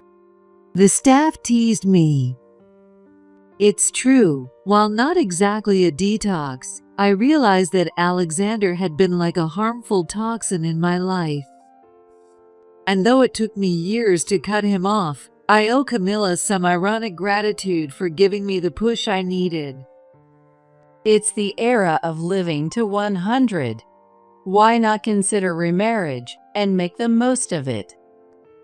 Seeing how content I seemed, my accountant occasionally suggested this to me, but for now, I plan to focus on my work and fully enjoy my second round of single life. How does it feel, Patricia, losing your partner to someone else? What's that like? These triumphant words came from Betty, my supervisor, and the department manager. Just 2 weeks before my wedding, she stole my partner. Despite committing such a horrible act, Betty showed no remorse. On the contrary, she went out of her way to boast about it to me, using it as a way to assert dominance. She had always been a difficult person, but I never thought she could be this cruel. Shocked and overwhelmed, I couldn't muster a response. Instead, I ran away in tears, unable to face her. As I fled, Betty watched me with a gleeful smile on her face. But 4 years later, the Betty standing before me now had a face flushed red with humiliation and frustration. In this moment, our roles had completely reversed, and Betty was left to live with the regret of her foolish actions for the rest of her life. My name is Patricia, and I'm a 39-year-old ordinary office worker. I don't have many fond memories of past relationships. When I was 26, my boyfriend, who I'd been dating since my first year of college, dumped me. The reason? He cheated on me. When I confronted him after discovering his infidelity, he left me without hesitation. We were together for 7 years. Give me back my time. Wait, if you can dump me this easily, then she must have been the one you really wanted, right? Ugh, how infuriating. I remember yelling that out in frustration after he moved out of the house we had been sharing. But instead of being crushed by the shock of being cheated on, I was furiously angry and surprisingly energetic. Why? Because I'd been cheated on by previous boyfriends too, so in a way, I was used to it. I did wonder if there was something wrong with me that made this happen so often, but eventually, I realized it's always the cheater's fault, no matter the reason. That realization took me a while. I decided to take a break from men and spent several years without dating anyone. That's when a friend, worried about my situation, suddenly invited me to a mixer one day. The best way to get over heartbreak is to fall in love again. That's what she said, though looking back, I think she just wanted an excuse to join the mixer herself. Still, being single forever seemed lonely, so I reluctantly agreed to go. That's where I met Thomas. Patricia, have you been betrayed by a partner too? I have as well. Cheating is absolutely the worst. I would never do something like that. When the conversation turned to our past relationships, I realized that he, like me, was a victim of infidelity. We immediately hit it off. Cheating really is the worst. Oh, I'd love to keep talking about this. Should we exchange numbers? Of course. By the way, Patricia, do you like movies? I got some free tickets, but I don't have anyone to go with. I love watching movies. Let's definitely go. With that, we quickly grew closer, and after the movie ended, Thomas confessed his feelings to me. I met Thomas when I was 29, and we took our time dating for 6 years. Even though we both shared the experience of being victims of infidelity, my own history of being betrayed by so many men made it hard for me to fully trust him. Do you still not trust me? I get why you'd feel that way, but we've been together for 6 years now. I want to get married and have kids. Thinking about the future, I'd really like to make it official soon. When Thomas said that, I reflected and realized I might have been doubting him too much. I'm sorry. I guess my past has left me with some trauma. But you're right, Thomas. Let's get married. I'm sorry for making you wait. Really? That makes me so happy. Let's go pick out a ring right away. Since we were already living together, the main things left to do for our engagement were buying the ring and planning the wedding. I want a flashy dress. No way. I want to see you in a simple dress, Patricia. We had a few small disagreements, but we managed to prepare for the wedding over 6 months. 3 months before the wedding, the engagement ring was finally ready. It's so beautiful, this engagement ring. I made him splurge on it. When I wore the ring to work, my coworkers admired it enviously. One of them, who was already married, complained about how her husband had been cheap and bought her a disappointing ring. But your husband helps out with the kids and housework, right? That's what really matters. Yeah, but still. Hey, you too, keep it down. A sudden shout startled me, and I turned to see who it was. It was Betty, the assistant manager of our marketing department, and she looked annoyed. Don't get all giddy just because you're getting married. Honestly, what's so great about marriage anyway? She scolded us out of nowhere and stormed off, muttering complaints under her breath. Betty, who's 5 years older than me, is a career-driven woman. She's incredibly competent and had already been promoted to assistant manager by the time she was my age. However, her personality is just a bit problematic. Betty got rejected again at her latest matchmaking event. That makes it 15 times in a row. Really? She always acts like she doesn't care about men, but honestly, no one wants to get married more than she does. I bet she's jealous after hearing about your engagement, Patricia. As a fellow woman, I can understand the anxiety of feeling pressured to get married, but that doesn't give her the right to take it out on others. Still, since Betty has never been the nicest person, it wasn't exactly surprising when she suddenly yelled at us.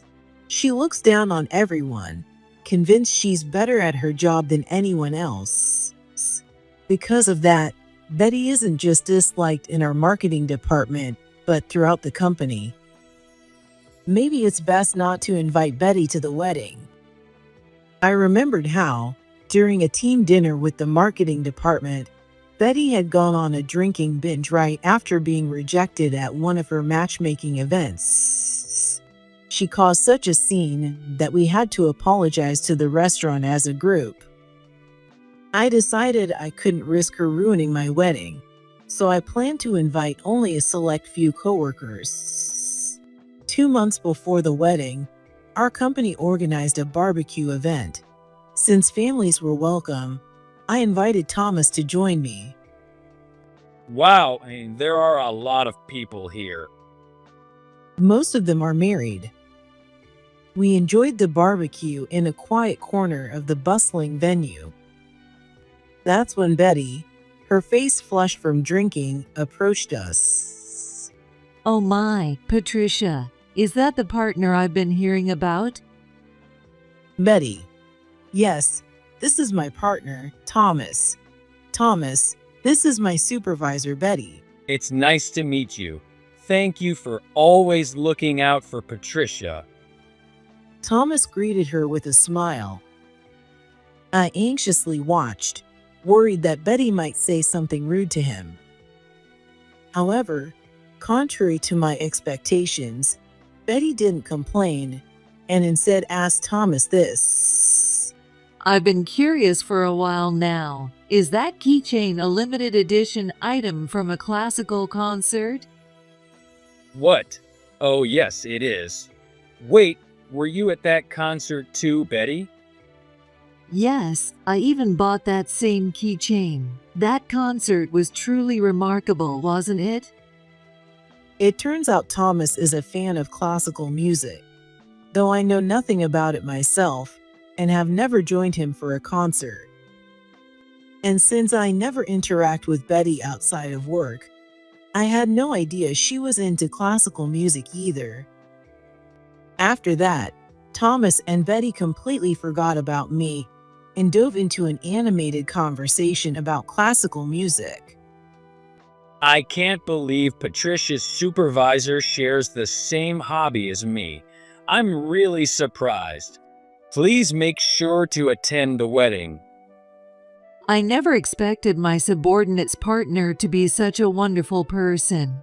Patricia, you found yourself a great partner. Betty gave me a fresh, cheerful smile that I had never seen before. I managed to smile back and thank her, though my expression was slightly strained. Honestly, seeing Thomas and Betty hit it off so well didn't sit right with me. But after that, nothing else happened, and I completely forgot about Betty while enjoying my time with Thomas. However, after this barbecue, Thomas started coming home later and later. Since his workplace had strict rules about overtime, this was unusual. Feeling concerned, I decided to ask him about it when he got home. "You've been coming home late recently. Are you okay? It's rare for you to have so much overtime. Has work gotten busier? I meant it as a casual question, but Thomas looked startled. A moment later, he responded in an unusually harsh tone. It's none of your business. What? Of course, it's my business. We live together. Why are you so obsessed with my work? Coming at me with all these questions like it's a big deal. Honestly, it's kind of a turn off. His words left me stunned, my eyes widening in shock. I hadn't meant to pry or act desperate. I was just worried that all this overtime might be exhausting him. But my concern didn't seem to reach him, and he didn't speak to me for the rest of the evening. Why did he lash out like that? Maybe he's just stressed from work and getting irritable. The wedding is approaching, and everything is getting hectic. I guess it's understandable. Once the wedding is over, I'll make sure to take good care of him. I thought about this while tidying up the bag Thomas had left out. 2 weeks before the wedding, his late nights continued, and I spent my evenings feeling restless. He must be tired from work. Maybe I will make something warm for him tonight. Wanting to make one of his favorite soups, I went straight to the kitchen after getting home early. About an hour later, just as the soup was ready, I heard the sound of the front door opening. Hi, you're back earlier than usual today. Dinner will be ready soon. Patricia, we need to talk. I greeted Thomas with a smile, but his face was tense and stiff. What's going on? I tilted my head in confusion, turned off the stove, and faced him. What do you need to talk about? I want to break up. The wedding is off. I already contacted the venue about canceling it. What? I couldn't comprehend what he was saying, and a faint, empty voice escaped my lips. Ignoring me, he quickly began packing his belongings. This house is in your name, so I will move out. Wait, what's going on? Why are you suddenly breaking up with me? This isn't sudden. I've been thinking for a while now that we're not a good match. Even if we got married, it wouldn't work out. That's why I'm ending it. Thomas gave me a cold, detached look. All I could do was stare at him in shock. I'll come back for the rest of my stuff later. With that, he left, closing the door behind him without looking back even once. I couldn't believe the reality unfolding in front of me and spent the entire night sleepless, only to face the next day in a daze. I have to go to work. Feeling dizzy from exhaustion and the emotional blow, I sluggishly got ready. At work, something completely unexpected awaited me. I'm getting married. During the morning meeting, Betty suddenly announced her engagement. On her left hand was a sparkling engagement ring. Everyone in the marketing department was surprised, but in the end, they all clapped to celebrate Betty's news. Still reeling from my abrupt breakup with Thomas, I couldn't bring myself to look at Betty's radiant smile. Maybe I will take a break in the lounge. Throughout the day, I kept making mistakes at work due to my lack of sleep and emotional turmoil. I decided to head to the break room to take a short nap. As I sat there, Betty approached me from behind, looking unusually cheerful. Oh, Patricia, are you sleep deprived? You look upset. Did something happen? No, nothing at all. That's not true, is it? After all, Thomas broke up with you. The shocking words from Betty's mouth jolted me awake, clearing away both my drowsiness and the lingering shock. How do you know that? Because Thomas is my partner. I opened my mouth to respond, but no words came out. I just moved my lips silently, like a fish out of water. Betty seemed to relish my reaction, grinning as she revealed the startling truth. We secretly exchanged numbers at the barbecue. After that, we met up a few times. Thomas told me he has more fun with me than with you. Eventually, we got closer, and he decided to leave you. How does it feel, Patricia, losing your partner to someone else? What's that like? As her words sank in, a storm of emotion surged through me. But before I could express anything, my feelings became a chaotic mess, and tears began to stream down my face. Oh dear, looks like you're not in any shape to work today. You should leave early. I'll handle the paperwork for you. Betty picked up my belongings and tossed them at my feet. I wanted to fire back with something, but in my current state, I couldn't. I left in silence, tears falling as I walked out of the office. Later, I heard that Betty announced to the marketing department that her partner was my former one. Everyone was visibly shocked, but since it was a sensitive issue, they couldn't dig any deeper. Gradually, the employees in the marketing department began to keep their distance from me. It seemed like no one knew how to interact with me anymore. I didn't know how to face everyone or what expression to wear while talking to them, so in a way, their distance was a relief. That said, the pain of having my partner taken from me didn't go away, and the reality that Thomas had abandoned me couldn't be changed. All I could do was spend each day crying. It seemed that since the incident with Betty, my tear ducts had completely broken. Even that day, I suddenly felt tears welling up during work and hurriedly left my desk to head to the break room. Someone approached me and spoke. Patricia, what's wrong? Steve. I turned around to see Steve, the department manager, who had just returned from an overseas business trip the day before. He had been away for the past 6 months and didn't know anything about the trouble between Betty and me. Desperate to talk to someone, I tearfully explained everything to Steve. I can't take this anymore. Please fire me, I begged him through my tears. Steve thought for a moment before making an unexpected suggestion. How about a transfer to one of our affiliated companies? What? A change of environment might do you some good. You're a talented employee, Patricia. Letting someone like you go would be a big loss for this company.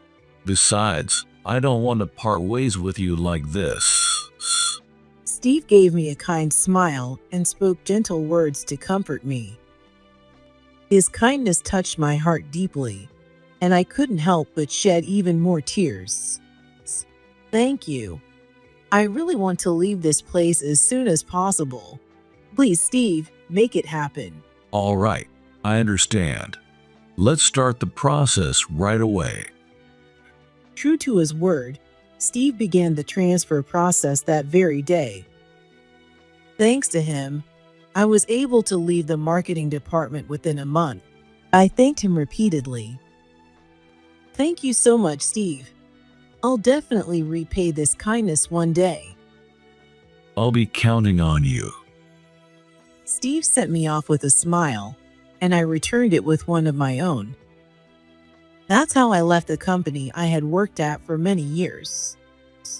4 years after being transferred to an affiliated company at Steve's recommendation, I found myself returning to the company I had left behind. I never thought I'd end up coming back here. Looking up at the familiar office building, I gave a wry smile. What had felt like a devastating event back then had become a faded scar after 4 years.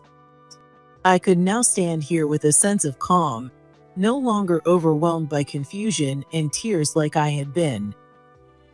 All right, time to go.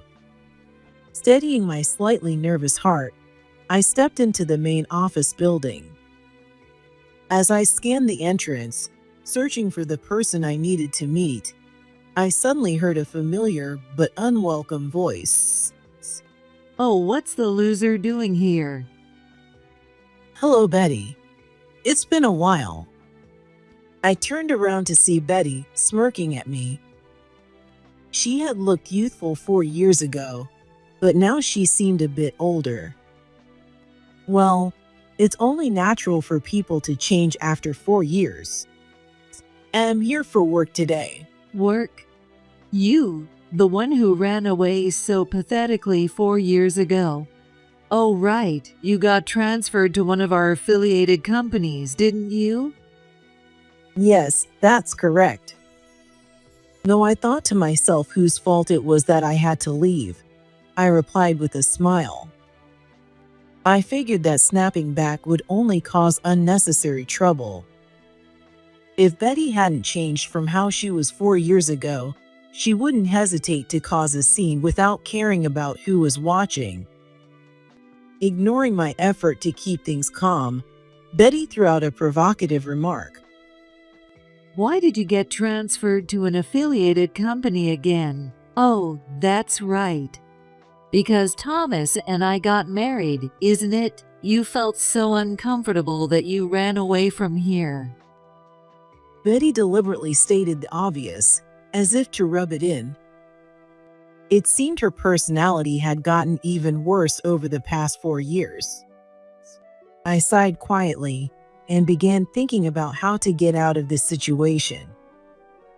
Before I could say anything, someone else stepped in to help. Hey, long time no see, Patricia. Sorry to keep you waiting. It's been a while, Steve. I just arrived, so no worries at all. The person who came to my rescue was Steve, the one who had suggested my transfer to the affiliated company. Wearing the same kind smile as he had 4 years ago, Steve stepped between Betty and me. Oh, Betty. Did you need something from Patricia? Well, no. I just saw someone I hadn't seen in a long time and thought I would say hi. Is she your guest, Steve? Betty asked with a suspicious look. Steve responded with his usual smile. Yes, she's my business partner today. What? Business partner? But isn't your meeting today with a major corporation? Are you sure you've got the right person? She works for one of our affiliated companies, doesn't she? Betty looked confused, glancing back and forth between Steve and me. I matched Steve's smile and revealed a certain truth to Betty. I'm actually the business partner from that major corporation. You see, I changed jobs. What? Seeing Betty's stunned expression, I couldn't help but think how quickly her facial expressions changed. 4 years ago, at Steve's suggestion, I was transferred to one of our affiliated companies. Working in an environment where no one knew me felt incredibly comfortable, and I was able to make a fresh start.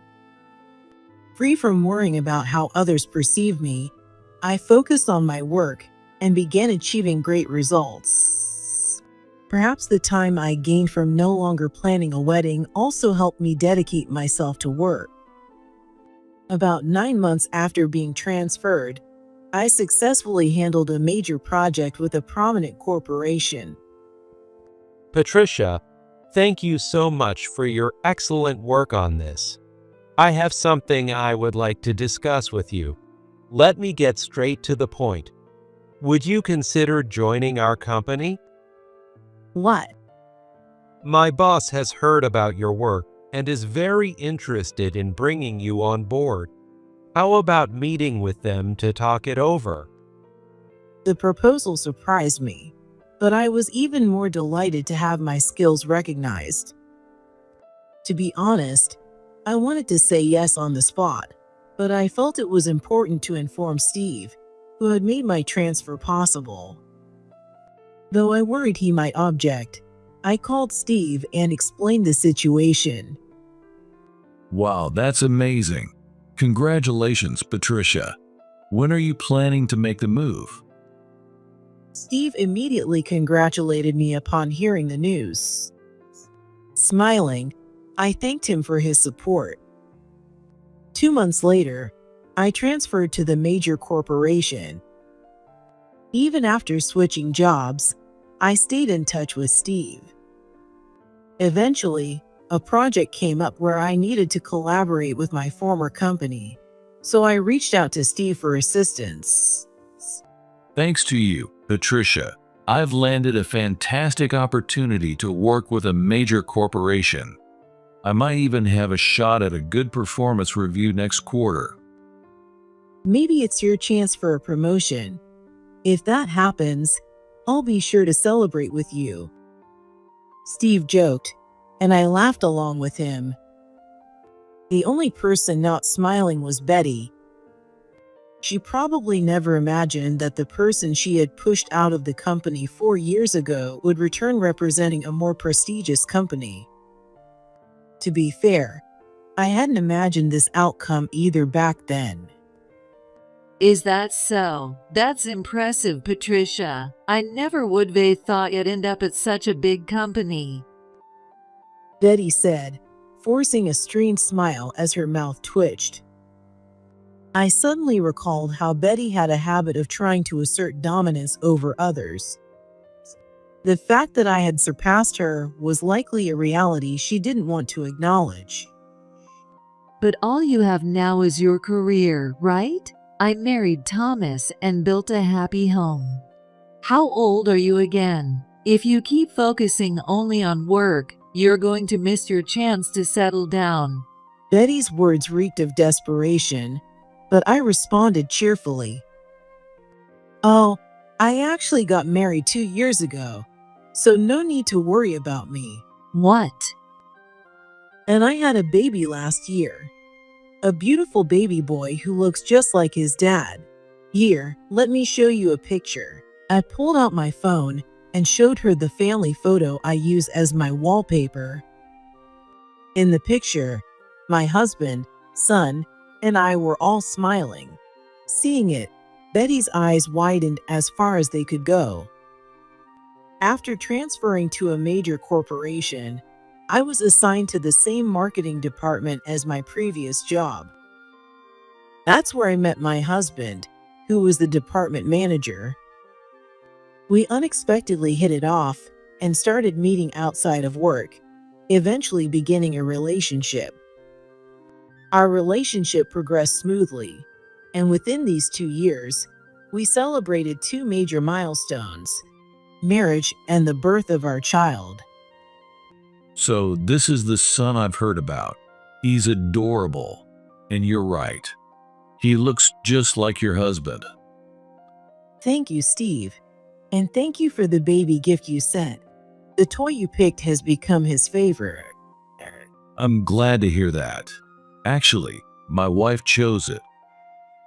I stayed in touch with Steve even during my maternity leave, and he kindly sent me both a wedding gift and a baby gift. As Steve and I enthusiastically chatted about children, Betty stood there staring at us in a daze. However, her expression gradually twisted, and with trembling lips, she said this. I see. So you had a child. Congratulations. But why did you tell Steve and not me? I mean, am your former boss. Don't you think it's a bit rude to leave me out? Though her words were congratulatory, her face was contorted with anger. Is my happiness really that unbearable for her? I sighed in exasperation and responded, would it really have been appropriate to contact you? I heard you've been having a tough time in your personal life, Betty. I thought reaching out might be a bother. What did you hear? That things aren't going well with Thomas. Betty's eyes widened in shock. I knew this because former colleagues from the marketing department had told me, Steve wasn't the only one I kept in touch with after my transfer. After being transferred to the affiliated company, I received messages from my former colleagues.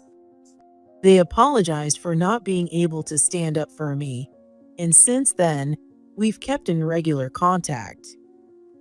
Through those exchanges, I learned the details about Betty's current situation. Although Betty married Thomas, her life was far from the happy newlywed image she tried to project. Neither of them was good at housework, and their home had fallen into complete disarray. Betty reportedly insisted that, since she held a higher position at work, Thomas should be the one handling the housework. It seems that someone with a habit of asserting dominance couldn't resist doing the same within their household. Unable to tolerate Betty's attitude, Thomas quickly lost interest in her and started an affair. I was told that their divorce is just a matter of time. Even though Thomas once said things like cheating is the worst, and I would never do something like that, knowing that he's now cheating without hesitation makes me think it's actually a good thing Betty took him from me. If I had married Thomas, I undoubtedly would have been miserable. As I spoke about my current life, Betty's face turned bright red with humiliation and anger. Seeing her like that, I decided to get a little payback. I probably should have warned you, Betty, when you took Thomas from me, that he's terrible at housework. I'm sorry. I was too shocked at the time. But Betty, didn't you live alone for a long time? How is it that you're so bad at housework yourself? Considering everything Betty had put me through, a comment like this was nothing. Honestly, I wanted to retaliate more, but I didn't have the time to waste on her. Well, I will be on my way now. I need to discuss business with Steve. Betty, instead of standing around here wasting time, why don't you head back to your department and get some work done? Shall we go, Patricia? Leaving Betty trembling with frustration, we quickly walked away. Betty had lost to me in everything: her personal life, her career, and everything else. But with her pride, she couldn't accept reality and remained standing there, frozen. Later, Steve and I proceeded with our business discussion and successfully advanced to the contract phase. Steve, would it be all right if I stopped by the marketing department to introduce myself? Since we'll be working together, I think it's better if they know about me in advance. Good idea. Let's go together. Although it kept in touch with some of the employees, most didn't know where I was or what I'd been up to. I figured it might surprise everyone if they found out about me only after we started working together, so I decided it was better to let them know in advance. Hello everyone. It's been a while. I smiled as I returned to the marketing department for the first time in 4 years. After a brief introduction and a quick explanation of my current role, the employees initially seemed surprised, but eventually welcomed me with smiles. I can't believe Patricia ended up at a major corporation. Oh, and I actually got married. Patricia, you got married? Congratulations. 4 years ago, I was isolated, with everyone keeping their distance from me. I had felt a little nervous about how this reunion would go, but it turned out there was nothing to worry about. Everyone warmly welcomed the new, changed version of me with smiles. Doesn't Betty feel like she should apologize to Patricia for what she did? She's probably upset about losing to Patricia both professionally and personally. Besides, isn't she having trouble with Thomas? It seemed Betty overheard the whispers from the employees. Her face, already awkward as she stood in a corner of the marketing department, turned red with shame and anger. But having lost to me in every way, Betty couldn't muster a response and simply lowered her head in silence. 2 months later, Betty and Thomas divorced. Thomas, who had been unfaithful, was ordered to pay alimony to Betty, depleting his savings. According to mutual acquaintances, Thomas started asking friends and contacts to lend him money. This behavior caused people to distance themselves from him, leaving him increasingly isolated. Though Betty succeeded in her alimony claim, the employees in the marketing department were now on my side, leaving Betty to experience isolation at work as well. Unable to cope with her loneliness both at work and in her personal life, Betty began approaching any man she could. At one point, she reportedly pressured a new hire so aggressively that his father, a lawyer, nearly sued her for harassment. We gave her a strict warning, but at this rate, she's likely to face some kind of disciplinary action. She used to be good at her job, but that hasn't been the case in recent years. It's probably better to hand her position as manager to someone more capable. Steve had also grown tired of Betty and reported the situation to me with an exasperated tone, mixed with a bit of frustration. I responded with a wry smile, thinking to myself that she had brought this upon herself. In hindsight, I was lucky things turned out this way, but Betty had come close to ruining my life. Considering this as her way of paying for what she did, I thought she got off easy. Meanwhile, I was busy balancing my professional responsibilities with raising my child. Steve, look at this picture. The other day, my son did something mischievous. He's such a handful. It reminds me of when my kids were little. Taking a moment to chat with Steve amid my hectic work schedule became a quiet source of comfort for me. He was such a good listener that I felt like I could share anything with him. Even 4 years ago, I had found myself telling Steve everything about my situation without realizing it. If it weren't for him, I wouldn't be where I am today. Steve, once we wrap up this project, how about hosting a team dinner with the marketing department? That sounds great. I'm looking forward to it. Smiling, we made plans for the event. Hoping to someday become as reliable and approachable as Steve, I continued to dedicate myself fully to my work.